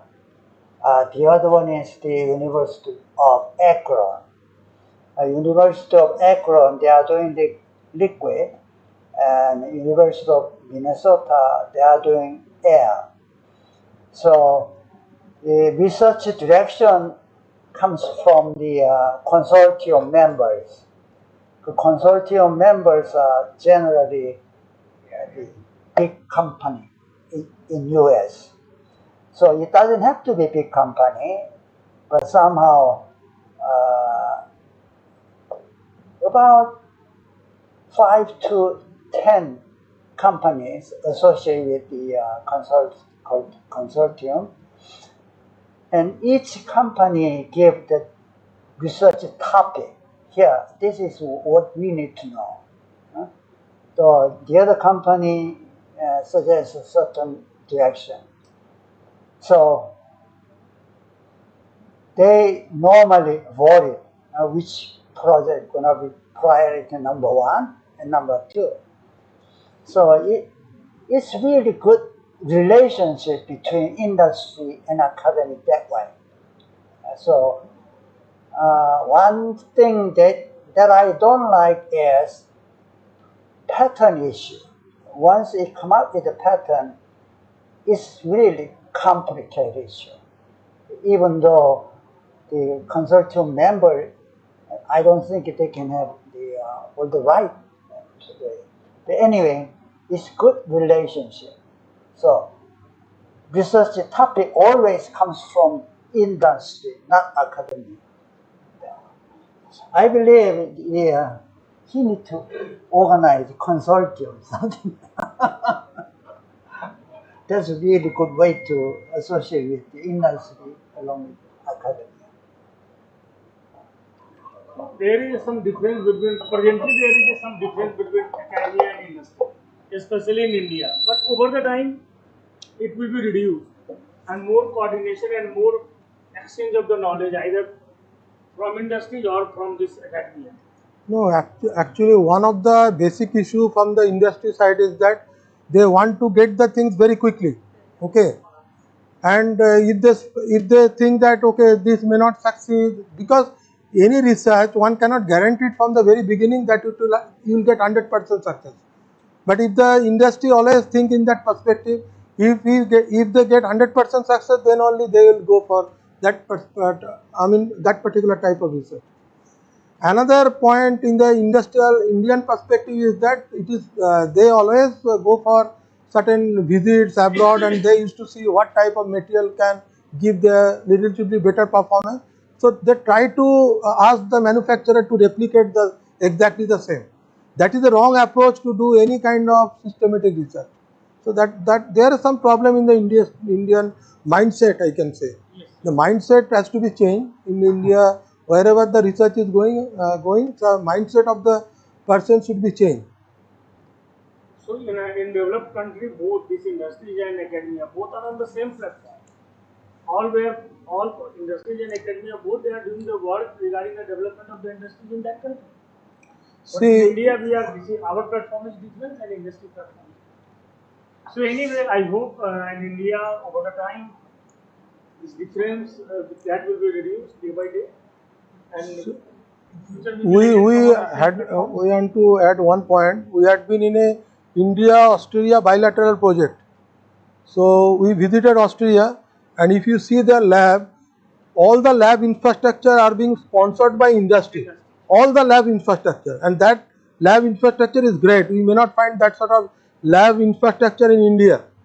Okay, the faculty member who is working over there, sometimes he becomes the company manager, working in the company, and also come back to the institute. Sometimes he is working in the industry. Both ways he moves. Okay, sometimes he is a part of the industry, sometimes he is a part of the institute. Okay. Okay, but so that sort of philosophy will work.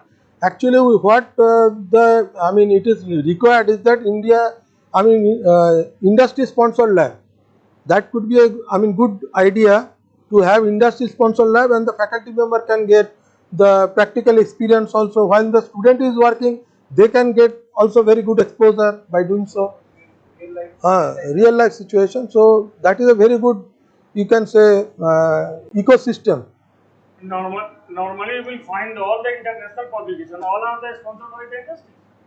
At the last of the paper, you will find the sponsorship.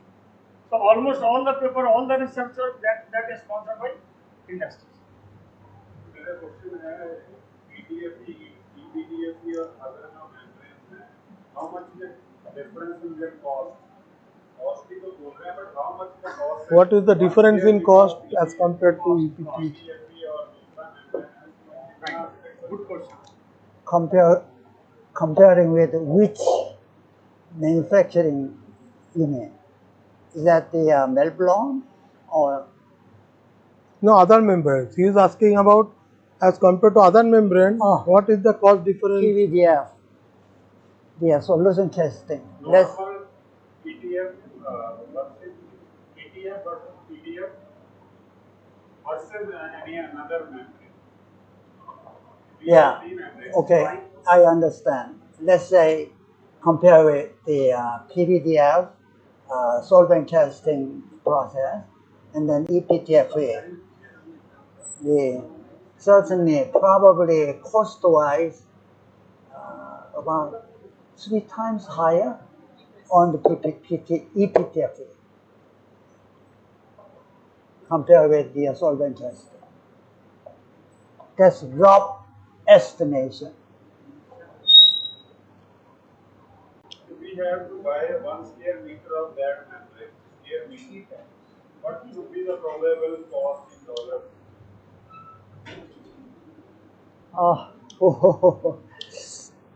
It's hard to say it.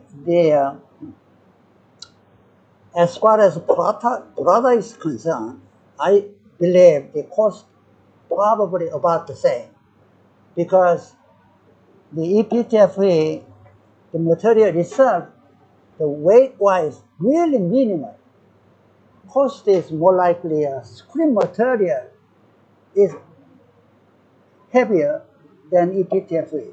EPTFE probably is about, let's say, a weight percentage-wise, 0.1% weight. Yeah, comparing with the total media. So EPTFE is not coming out pure EPTFE. It always with screen. The screen is quite special. Normally the screen is the bicomponent material, polypropylene or polyester with polyethylene. Polyethylene has to be there, otherwise you won't stick to the PTFE. So lamination cost is a little bit higher than any other material. That's why EPTFE price is higher. But comparing with the current membrane, that's only three times. That's my guess. Also, when you look at the same size, and then try to come up with some cost comparison, that's your question, right? To me, it's going to be almost equal.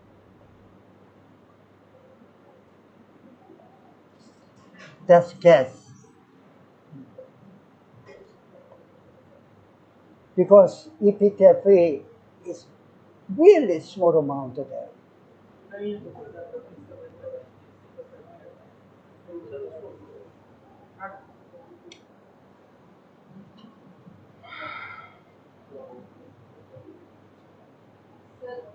Regarding the pollution, like the pollution board has given some standards, like acceptable, non-acceptable.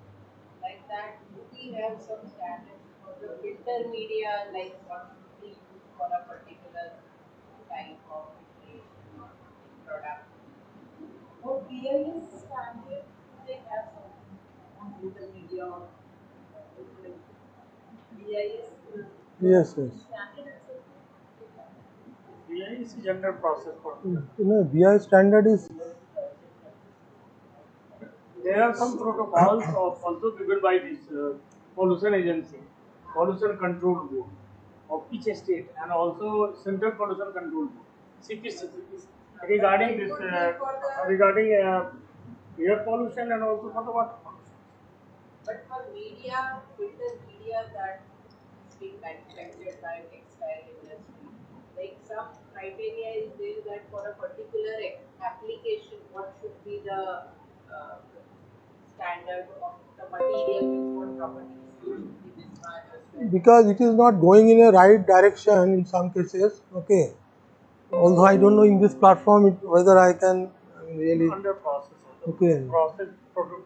Because the point here is that in the case of filtration, if you specify the GSM, okay, GSM thickness, tensile strength, that way you cannot say that this fabric will be performing better. You need to test the filtration test.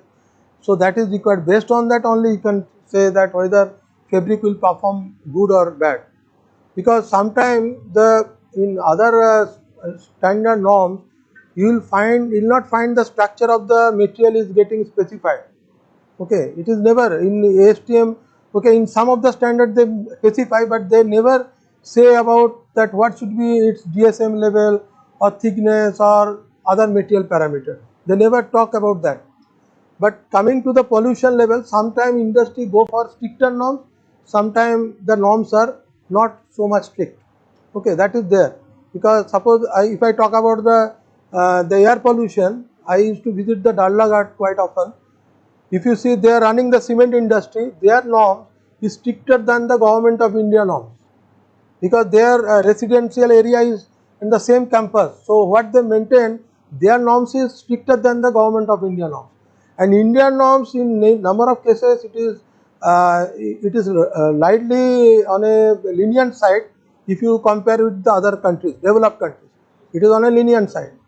Again, if you see the your PM 2.5, okay, in the case of air filtration, whether it is a serious or it is not so serious, in India it is something different. Their level is something different. Whenever we can say that it is coming on the serious health hazard, it can cause really serious health hazard. So, because that sort of pollutants are present, that's why they are already all the time it is present. That's why they have relaxed their norms. Are you getting my point? Otherwise, all the people may be getting afraid that it is much above the requirement. I mean, much above the specified norms. So that is there. Okay, because sometimes we are slacker. I mean, we are having lenient in terms of norms, and sometimes I mean the industry basically plays a vital role because, as I said, the certain cases they are having stricter norms as compared to whatever the norms is given in the industries. In case of, as I said, European countries, I have seen, especially when you compare UK norms, it is like 18 micrograms per cc or PM2.5.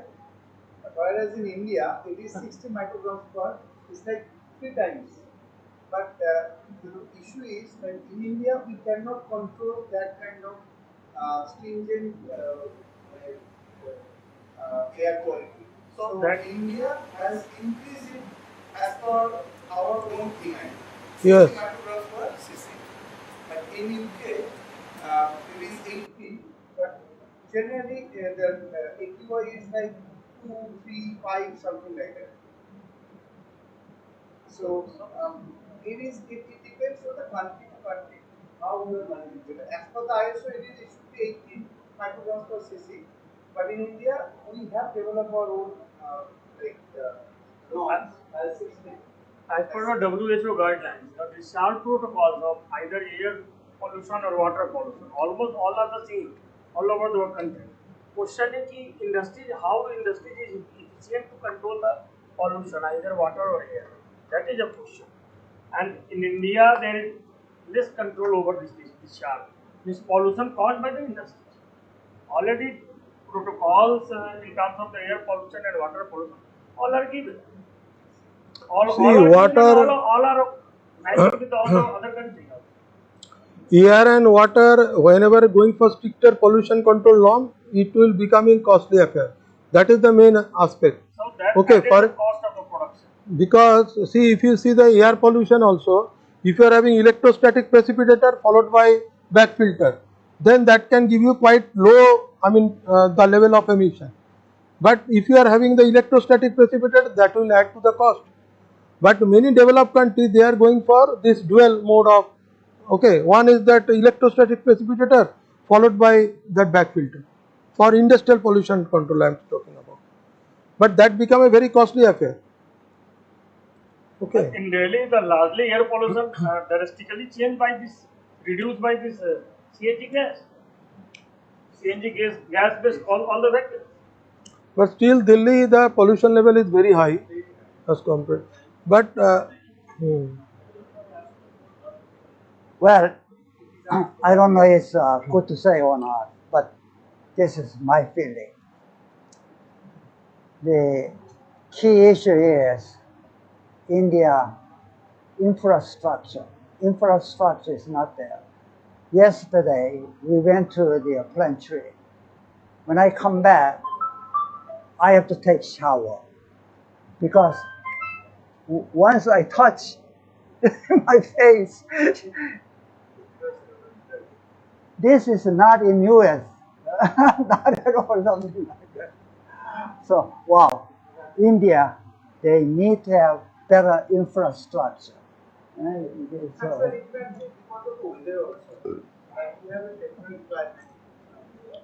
Just because of geographic conditions there.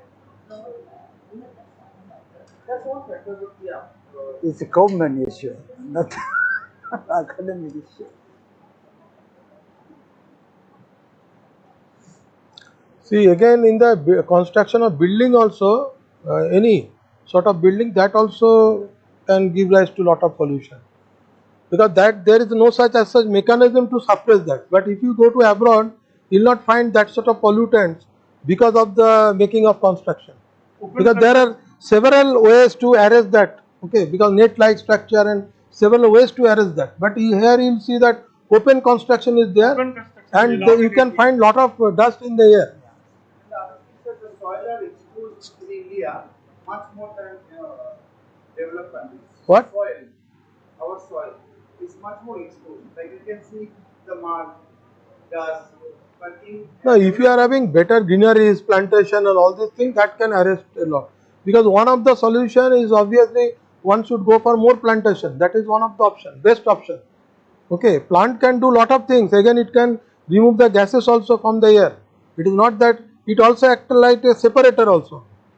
A fully grown plant can also, because it has been estimated that around 700 kg of dust can get separated by a fully grown tree in a year. Okay, because leaves are all act like a separator. Once the rains comes, obviously it will drain out to the soil. So all plants are the lungs of this environment. Lungs of this environment. So I want to say that what are the opportunities somebody wants to start business in non-organic, what are the opportunities?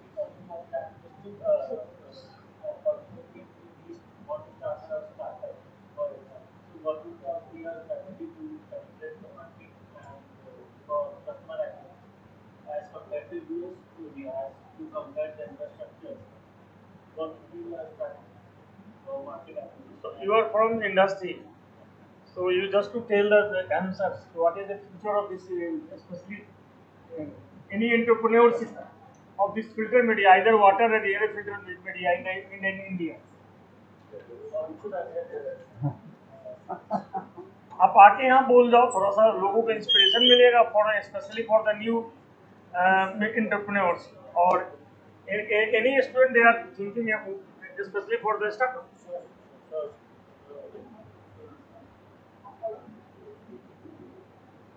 Hello. So, first things first, I'm from we manufacture with mainly the products are reflection as sir mentioned, and the elements also. Some of the elements we manufacture and some of them we import from China and South Korea. It's a different elements is a whole different product. So that follow-up question that I'm trying to ask you, KJ sir, that as compared to US, what should be our strategy in India as a startup? You want to start a new business as a startup. What should be our strategy for market acquisition and customer? I have a clear answer. EPTFA. It's already discussed. Yeah. Probably I'm not joking. I'm not joking. That is really important. Really. That's very costly, sir. As an Indian consumer, Yeah. pricing is a very sensitive issue. We, as an Indian customer, a customer doesn't want to invest money. We want to purchase high quality products in cheap quality. It's an Indian mindset. Well, How do we? I'm researcher. Yeah, you can buy, but there is no way you can innovate or improve the quality. You have to depend on the supplier. As a researcher like me, I hate it. You have to innovate. You have to make better than somebody else. Sir, my question is still I'm confused for the answer. That you remember first the product EPD. What I wanted to figure out is the strategy for the market acquisition and customer acquisition. What should be a strategy for that? Probably you have to buy the cheaper material from anywhere in the world, anywhere in the world. So any students who are suppose thinking for any entrepreneurship or a startup as a filter media manufacturing.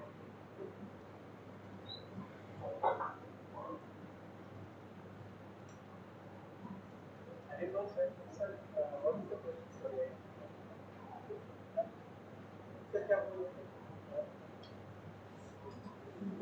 Okay.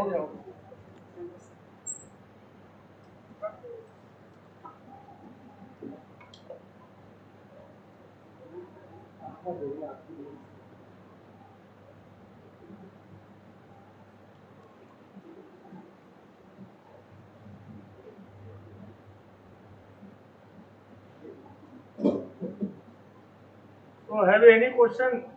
So session is open to all of you for asking any question. Satinder, please. You are thinking for any startup in this industry, filter media manufacturing? Shivani?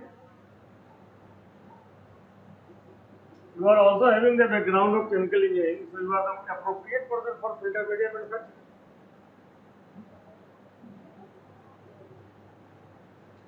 नहीं या तो छोड़ो अभी close करो if there is a no question.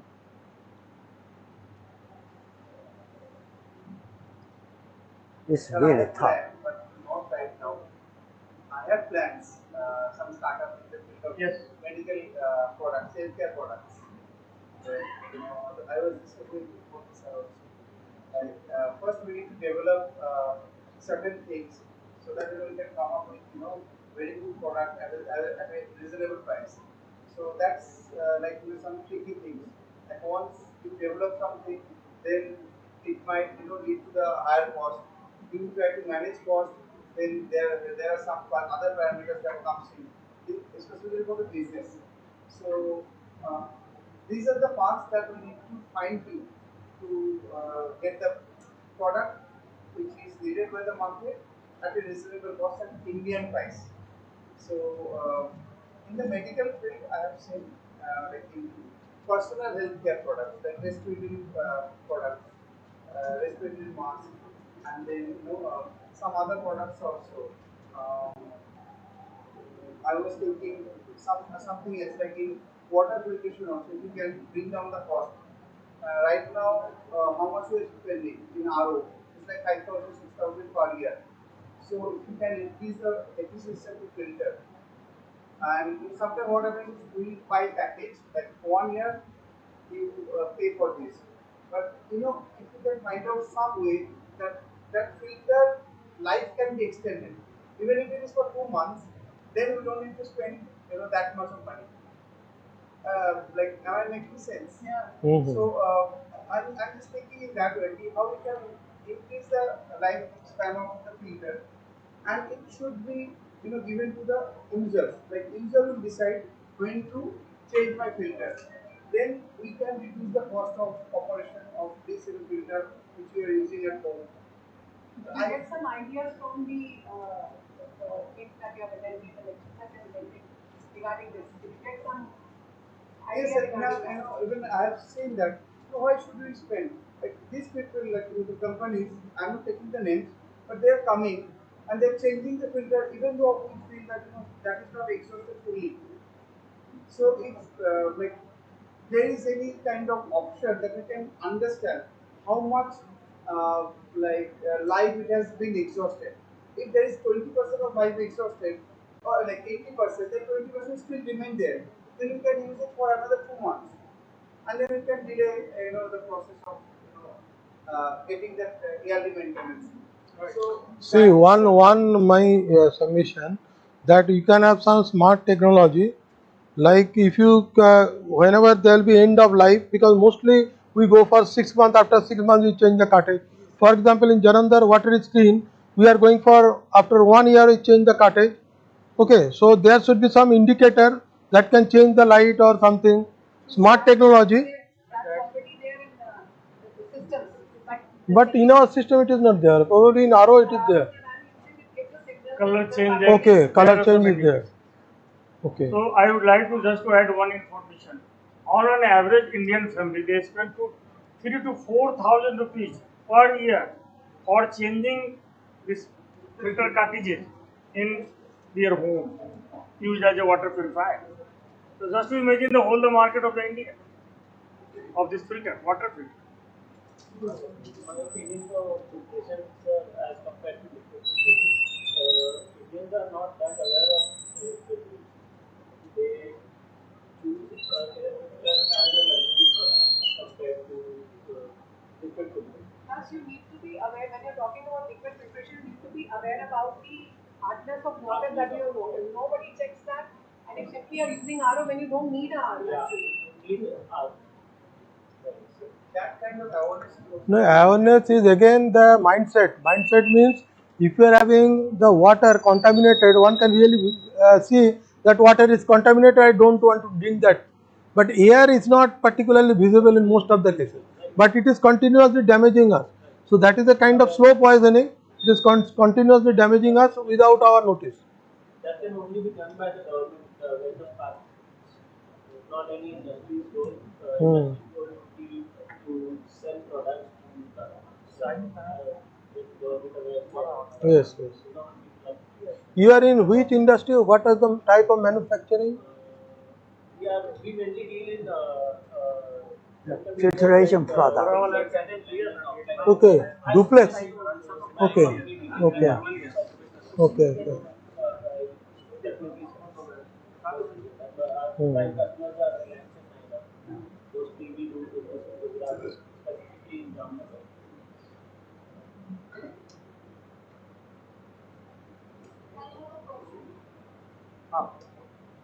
If we are doing membrane filtration, Membrane.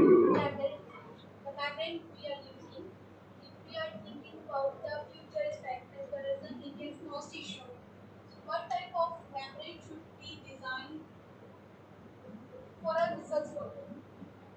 So what type of membrane should be designed so he can be used in the future aspects? The membrane we are using that can be used in the future aspect, that can be degradable or biodegradable. Your question? What type of membrane should be designed? What type of nanomaterial can be designed? Materials. And what type of material to be used in membrane? No, that depends on the chemical nature of the fluid. So there, no, PTFE is one aspect, but apart from PTFE, there are several other membranes.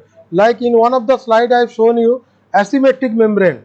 Top side is something, okay. In the middle you are having some other layer, other component. At the bottom you are having polyester. But again, if you are having polyester, it is not inert to various chemicals, okay. So whatsoever you membrane you like, so that all depends on the chemical nature of the fluid.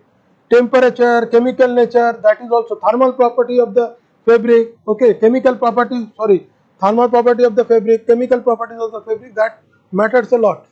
Unnecessarily, people, why should one can go for the PTFE? Like the membrane, whatever I have shown you, that can be used for RO filtration, and RO filtration the temperature is not high. Particularly EPTFE is good when the temperature level is also high. So then the cost it will not matter much. But what I have shown you, asymmetric membrane which can be used in RO where the temperature level is moderate. Okay, you don't have high level of temperature. So any membrane, so any polymer like PAN also can be used for making membrane. So can it be used for certain application? All that depends on the chemical nature of the liquid. Basically, in case of filtration, it is purely a engineered product. Yes, yes. Based on for each industry, the material would be different. Yes, You yes. cannot have a standard product which can be sold in the market. So that's why the designing of the filter media is essential. So continuation will go on in one based on the difference. See, MBA textile industry expert thing. There are a lot of options that so for that as a chemical engineering point of view, when you use a filtration the membrane as a membrane, but after this lecture I would take the thing, if we are using a membrane before that we need to design about that filtration for other methods using experimental. So that's right. That also I told that it should be not a single step process. Multi-step process will be always better. Like in air filtration also we go for pre-filtration, then another filtration, then HEPA filter will go for a last step. We don't go for HEPA filter immediately. So 2-3 steps, after 2-3 steps we go for HEPA filter. Similarly for that, I mean if there is water pollution, then also we should go for multiple steps, because the best easy and best technique is the coagulation in the bath. Okay, flocculation technique, because that is the most cheapest option. So first step we can remove those, okay, then we can go for further subsequent parts.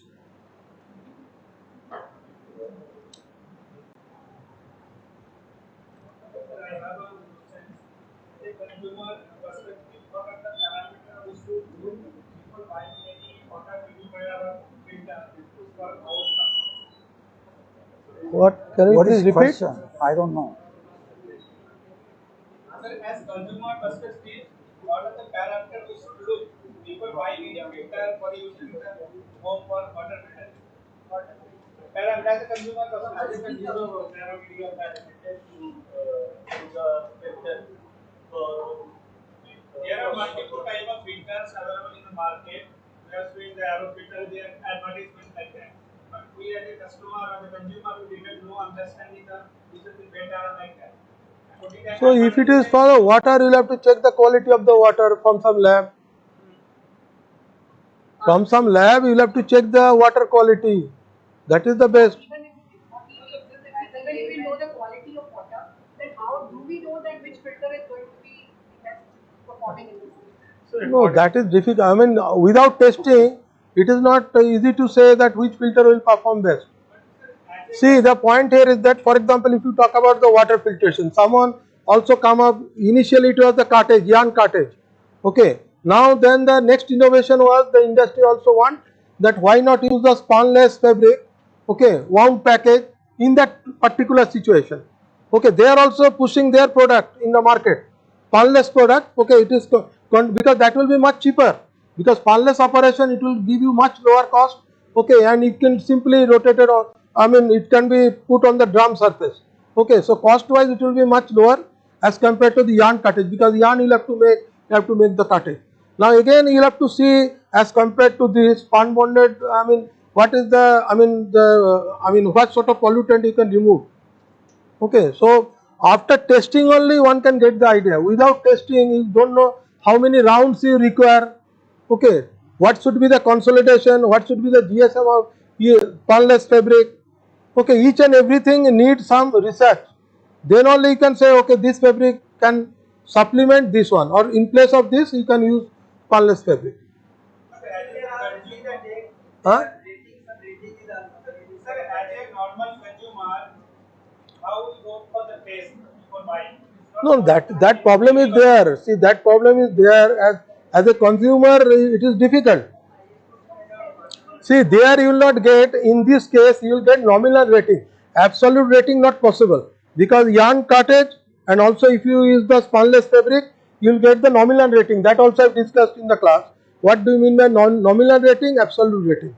Okay, nominal rating also you are passing the larger particulates as well as smaller particulates matter through the fabrics. Okay, so unless and until it is tested, just like milk, unless and until it is tested, how we can say this one is better or that one is better? Testing is required.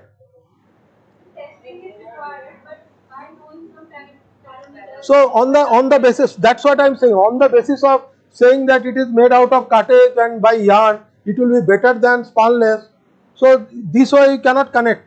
As I said that suppose the new non-woven fabric people have developed, multi-layer non-woven, and the top side you can have finer fiber, bottom side you can have coarser fiber. You can propose that this one may perform better than the other, fabric, woven fabric. That has to be tested. Okay, then only one can say. If simply on the basis of it is used by this fabric, it will perform better by another one. You cannot say, cannot comment.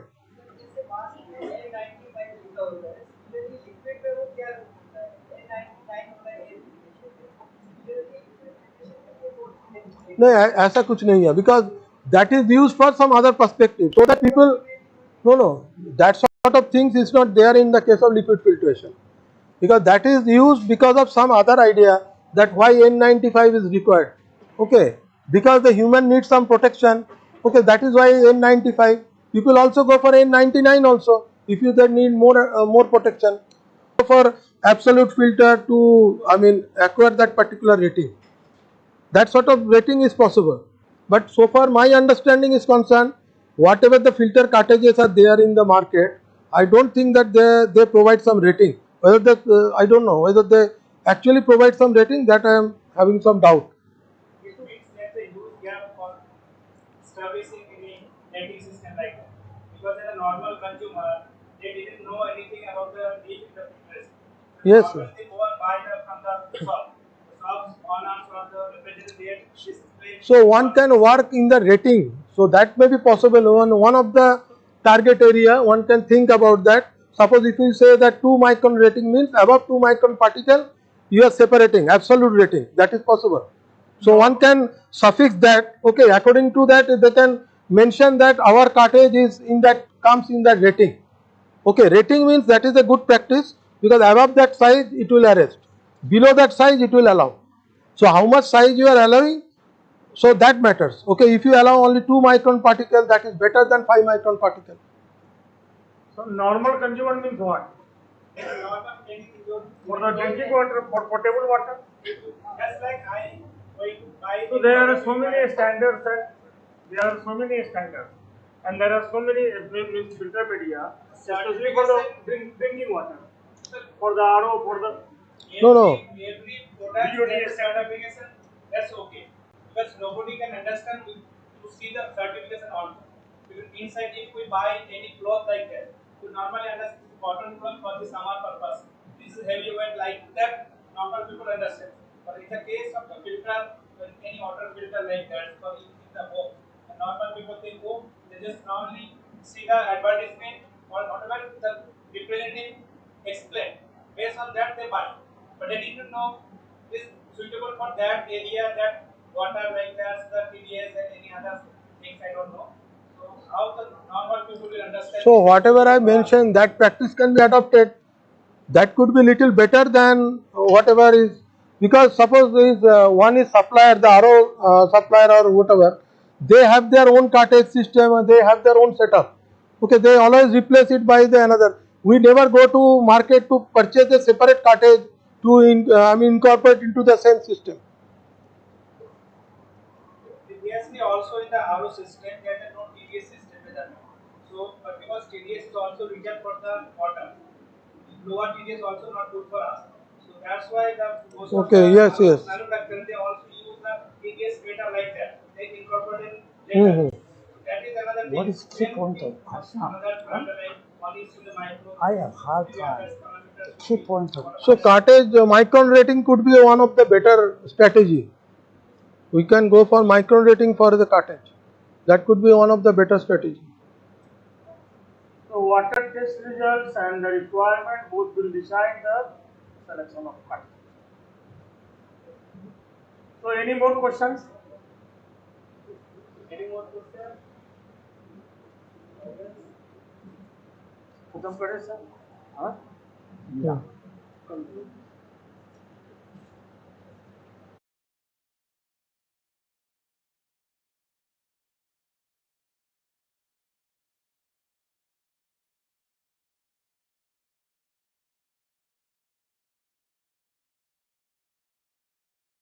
Filter media manufacturing.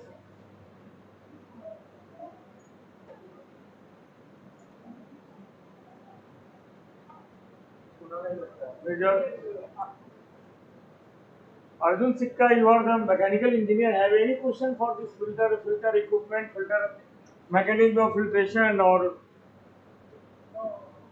no question?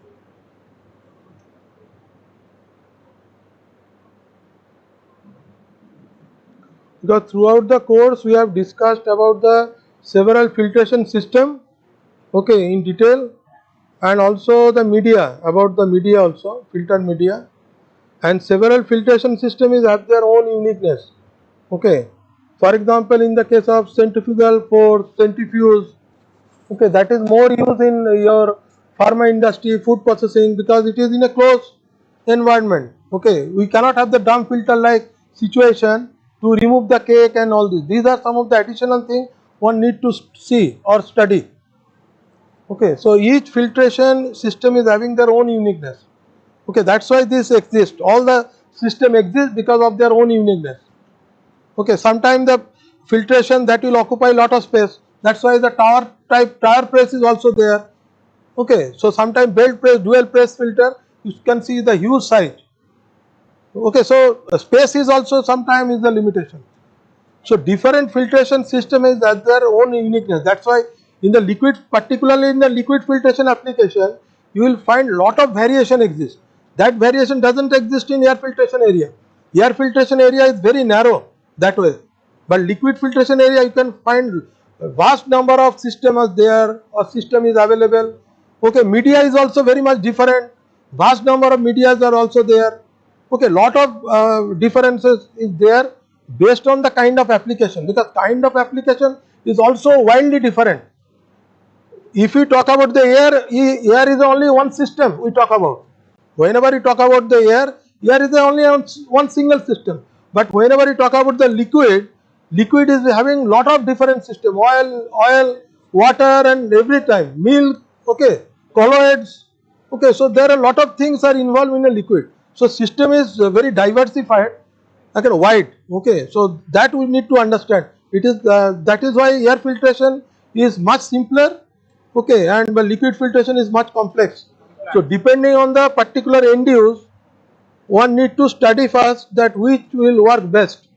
Whether other things also can work, because few of my slide also you will find that which type of system is better in certain application and what is the reason for that.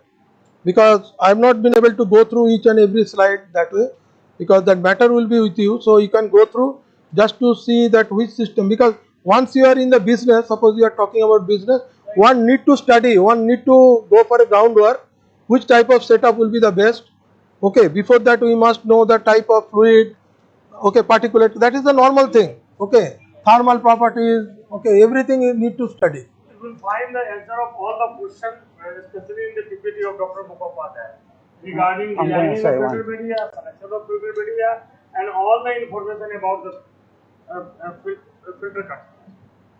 Well, a liquid area, whatever you like to design it, important thing is experimental data. That is quite important.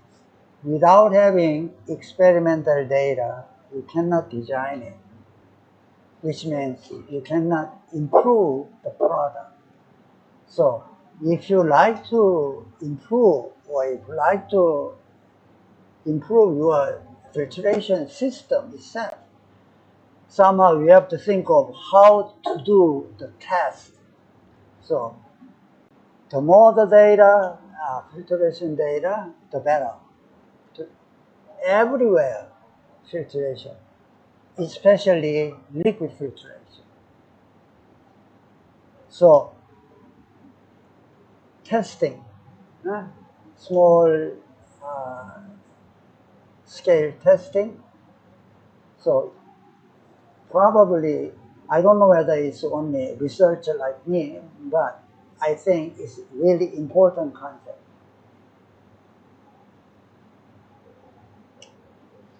I think now we can close.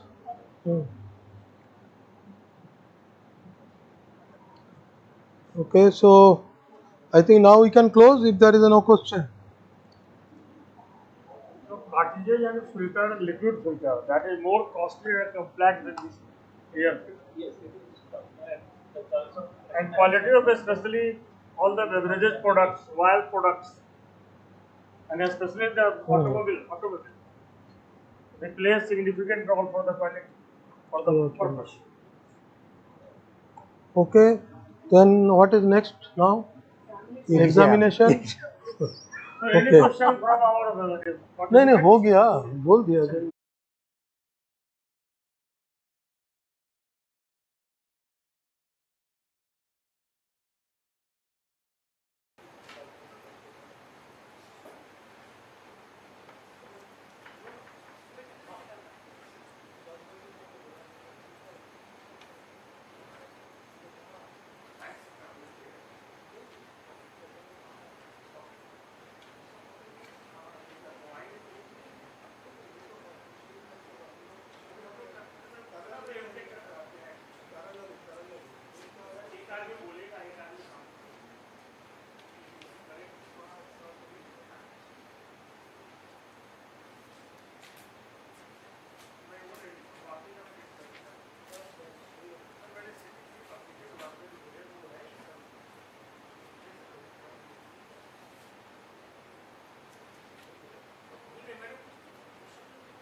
So, very warm good evening to everyone.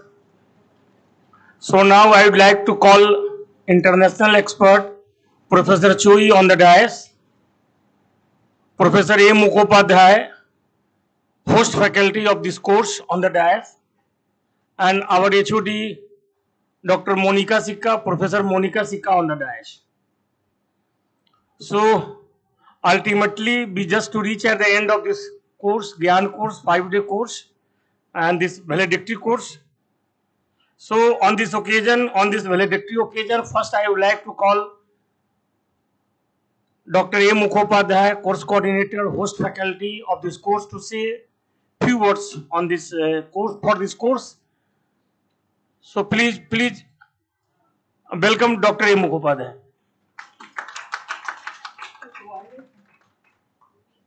So I request to the Professor Choi to please take a seat on the dais.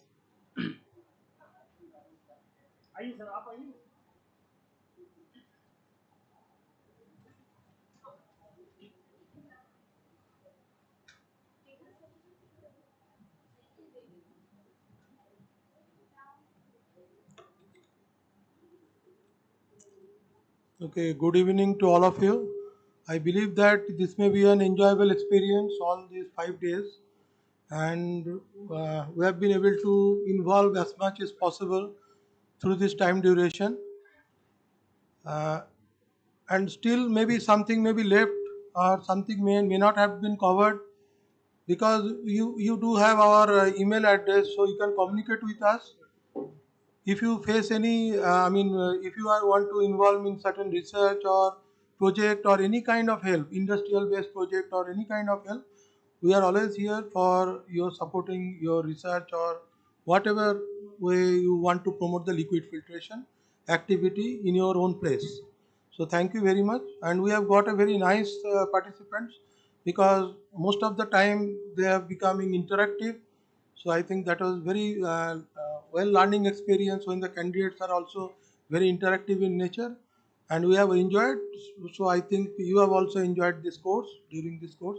Thank you very much. So now I request Professor Coin Jo Choi to come on a stage and just to share some experience of this course.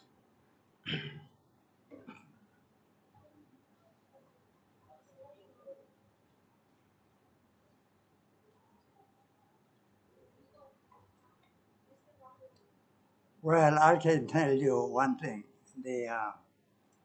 In US, the enthusiasm is not there.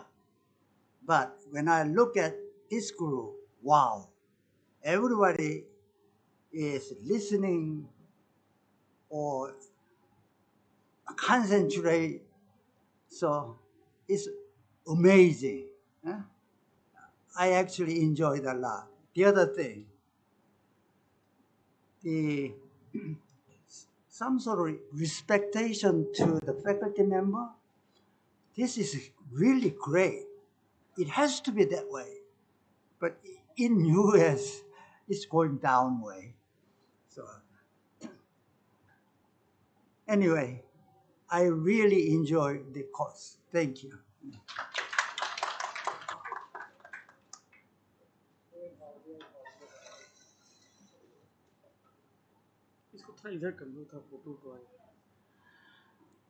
So now I request to our honorable HOD Professor Monica Sikka to say few words on this occasion.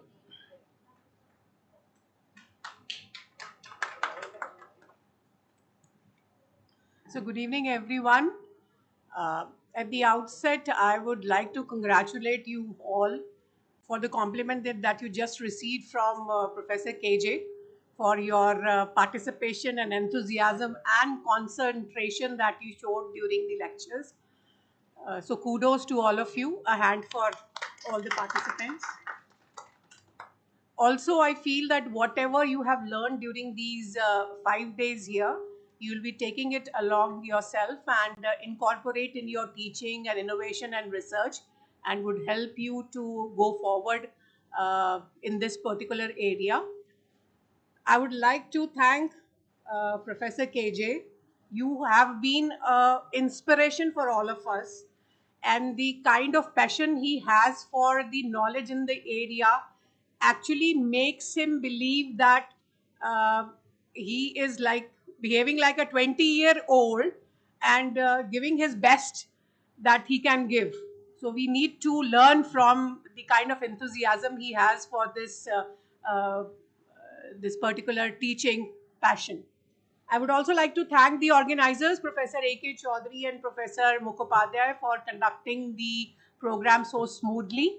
And a lot of appreciation for our PhD scholars, Ajay, Meghna, Sakshi, Rafi, Satinder, Suraj, all of them who have given a lot of time and taken pains to make it a success. Thank you very much. And in the end, I would also like to point out here that we are planning a lot of other GAN courses in the coming future, which will be shared with you, or you can check them out on the institute site, and would like you to be a part of that too. We'll be glad to host you here. And thank you very much, and best of luck for your future endeavors. Thank you, Professor Sikka, for these motivating words for the GIAN team. So now this is a time for felicitation of the certificates and degrees. So now I would like to call one by one the candidates, participants of this course.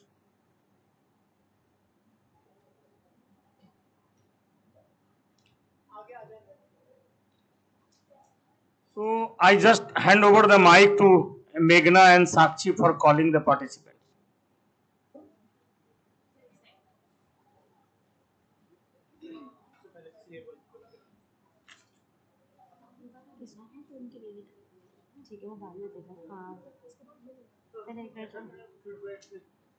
फिर वो कहीं जाने न लगे, मैं कुछ सा feedback के लिए बुला थोड़ा सा just 5 minutes.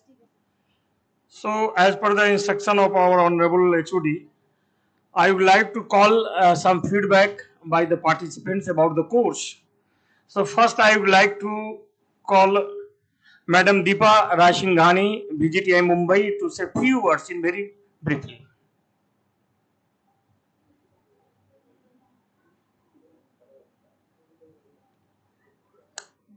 Good evening, everyone.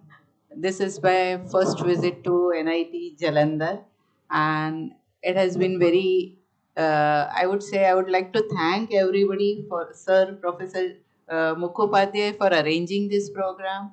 The program gave insight about filtration right from the mechanism, the testing, the design, and all aspects of filtration. I would like to thank Professor Choi. He would be the first to come here in the morning, and I saw that depending on our discussion, he kept updating his content, and in the last day, he even tried to include the videos what we were expecting from him. So thank you, Dr. Choi and Professor Mukhopadhyay and Professor Chaudhary for organizing this wonderful program, and thanks to all the students who have made our stay wonderful over here. Thank you, madam. Thank you. Thank you, ma'am, for very nice words. Now I would like to call Montu Bashakji from NIT, Kolkata, to say few words on this occasion.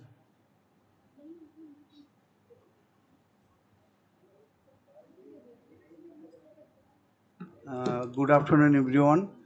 When I joined this, when I saw this advertisement, I was very excited. The main reason was like Professor Mukhopadhyay sir.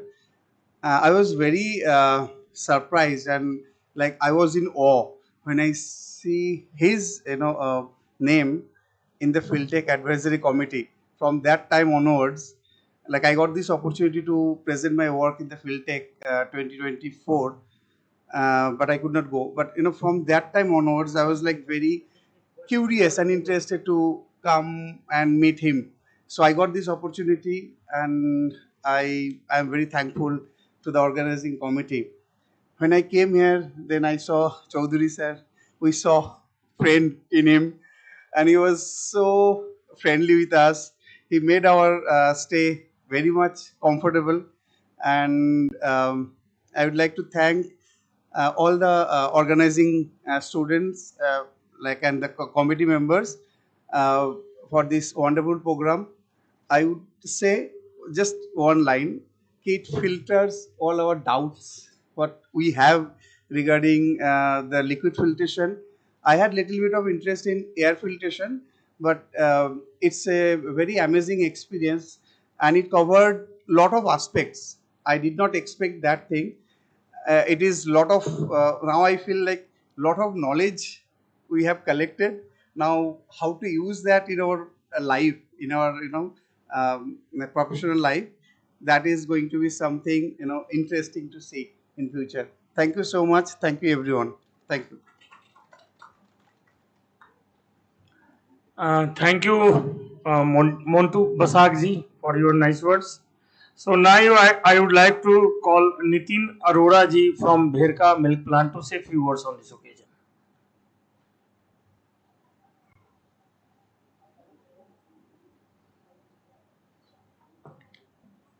So good evening everyone present over here. First of all, I would like to congratulate NIT Jalandhar, the faculty members, the organizers to organize this GIAN program, very good GIAN program. And I would also like to thank the organizer to give us an opportunity to attend this program. This was a very good program, very informative. This is a very new for us.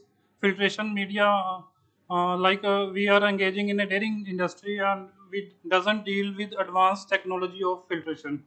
So this was a very good program. Apart from academic learning, we also get an opportunity to meet some other people from different fields across India, and we get an opportunity to share our thoughts with people like sir from West Bengal. In afternoon after lunch, we were discussing about energy conservation. That is a very, according to me, that is a very good topic. It would be very, it would be great if we get to know some energy conservation ideas in dairy industry by filtration. I would like to ask experts if they can give any idea about energy conservation. Like in dairy industry, we are using a lot of carbons. We are emitting lot of carbons. By using of filtration, we can reduce some carbon emission and get some carbon credits. So that would be very great, and I would like to thanks all. Thank you, Nitin. So anybody more is interested to say a few words on this occasion? Anybody? So anybody? No. So now I just hand over the stage mic to Sakshi Singh and Meghna Kameta for just distribution of participation certificates and also the grade sheet. बोल दो sir एक बार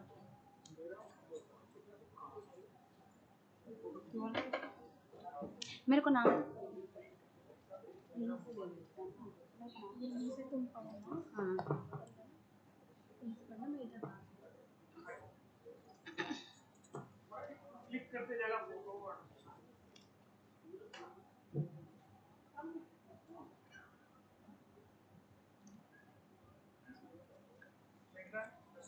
आशीष आंडा from IIT Delhi.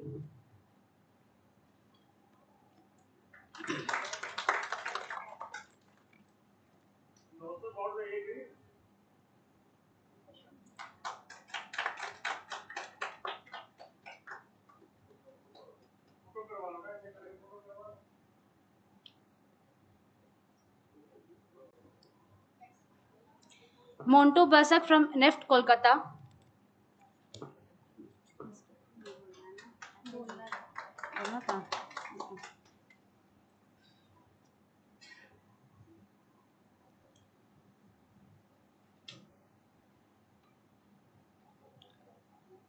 Mr. Ajay Kumar from NIT Jalandhar.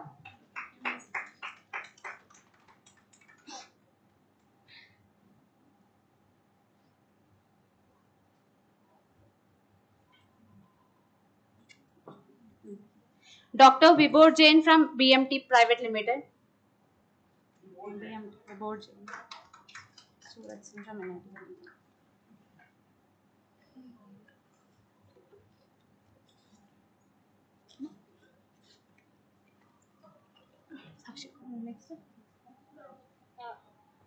Mr. Surat Singh from NIT Jalandhar.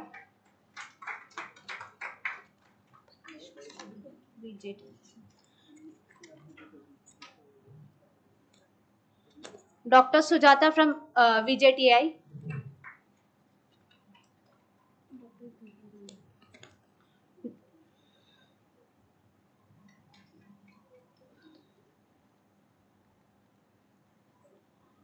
Dr. Deepa from VJTI.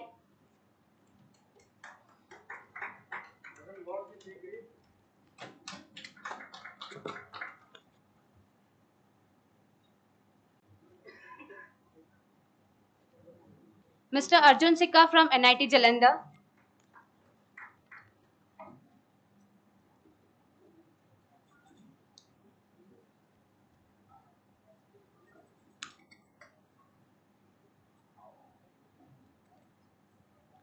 Mr. Vishal SK from NIT Jalandhar.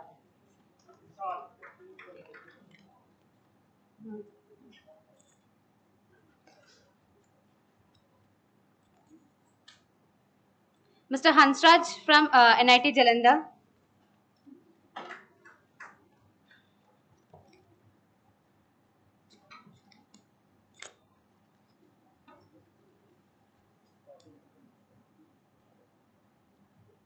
Mr. Rafi Ahmed from NIT Jalandhar.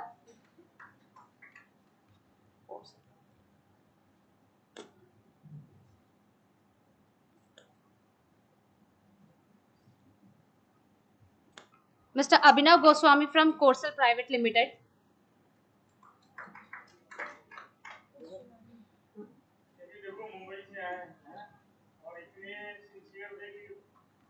Always call me for the about asking the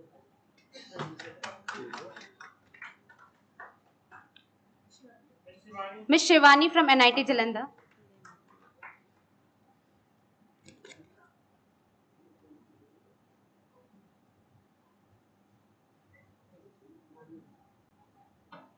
Mr. Satyendar from NIT Jalandhar.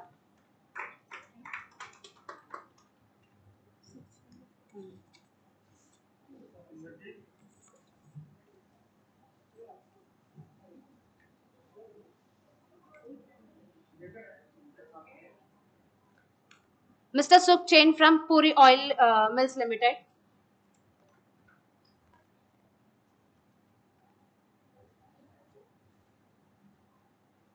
He is coming from the T Marka, mustard oil brand. From that company. Mr. Hardeep from Verka Jalandhar Dairy.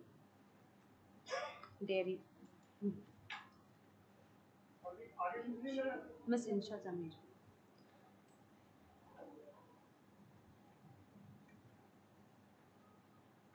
Ms. Insha Zamir from NIT Jalandhar.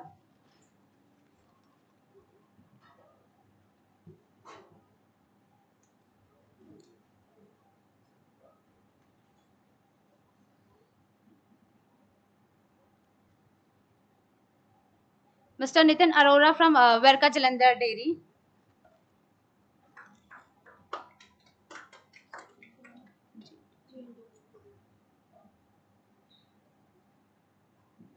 Dr. Sachin Kumar from GNDU Amritsar.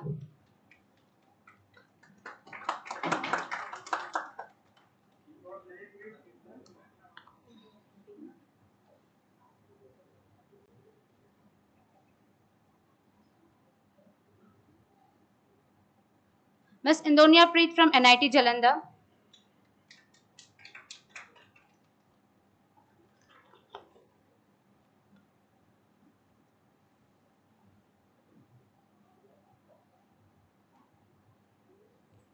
Mr. Rahul from NIT Jalandhar.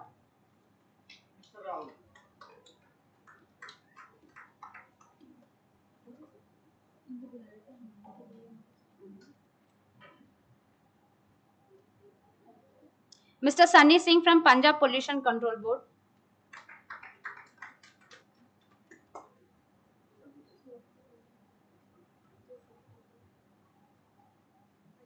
working as a assistant in Punjab Pollution Control.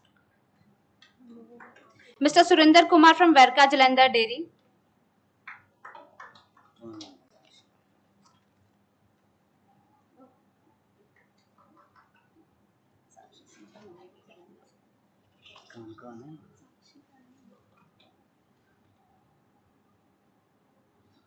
Miss Sakshi, PhD scholar, NIT Jalandhar.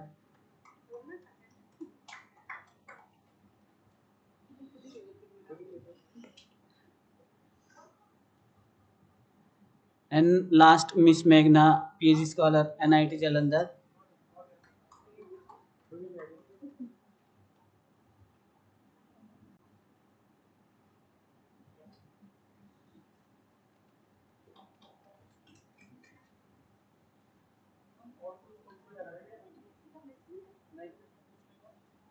So if the participants are without certificate,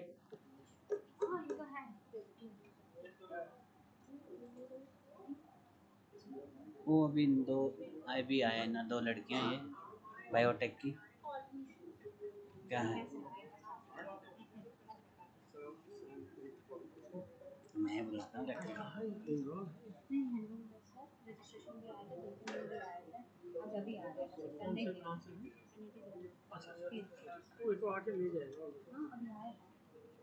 miss Ishampreet Kaur, NIT Jalandhar.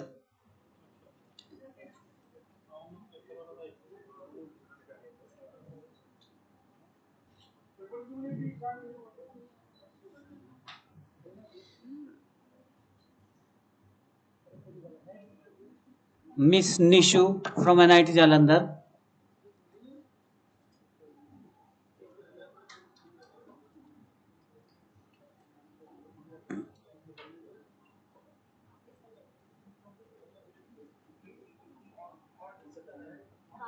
Dr. Mukesh Bajia, Assistant Professor, NIT Jalandhar.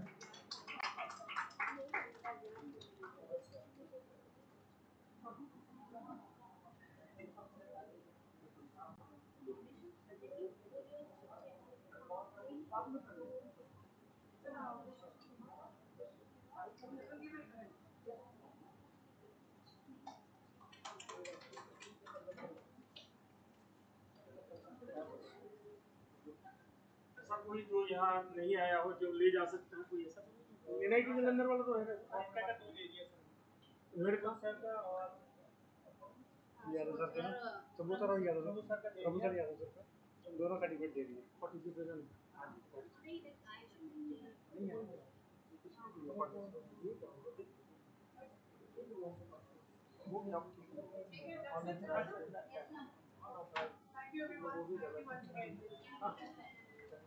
No. Recording तो नहीं रही.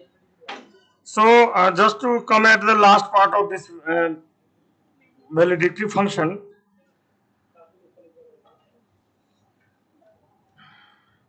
So Mr. Suraj कहाँ है?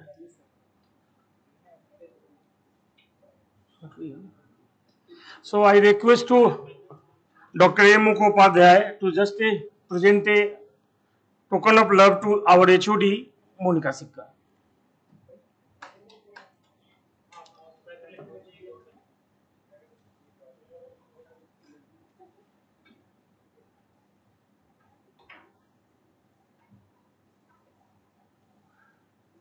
आ गया सूरज,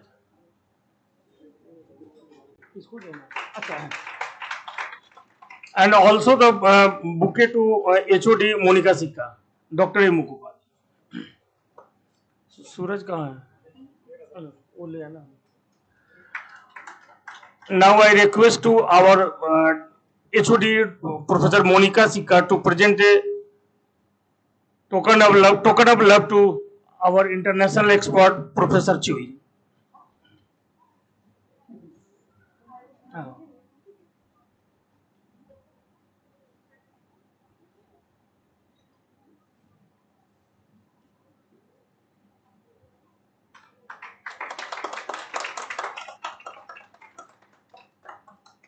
Now I request to Professor Monica Sikka HOD to again present a token of love to Professor A. Mukhopadhyay.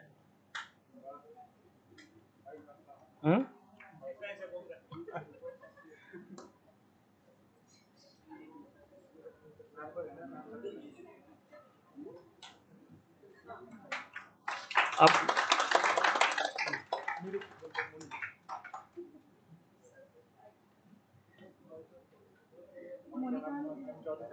Now I request Monica ma'am to present a token of love to Chaudhary sir.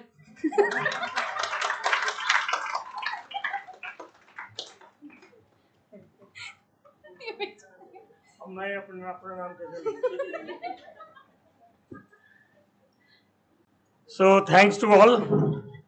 So really I am thankful to all of you, especially all the participants coming from the different places of the India, and also sparing a long time, 1 week time, 5 days time to attend this course.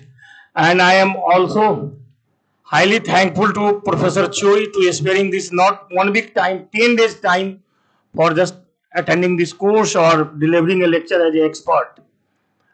And I am also thankful to Dr. M. Mukhopadhyay for delivering the lectures and always giving a help for conducting this course. I am also thankful to all PhD scholars for providing all support for conducting this course.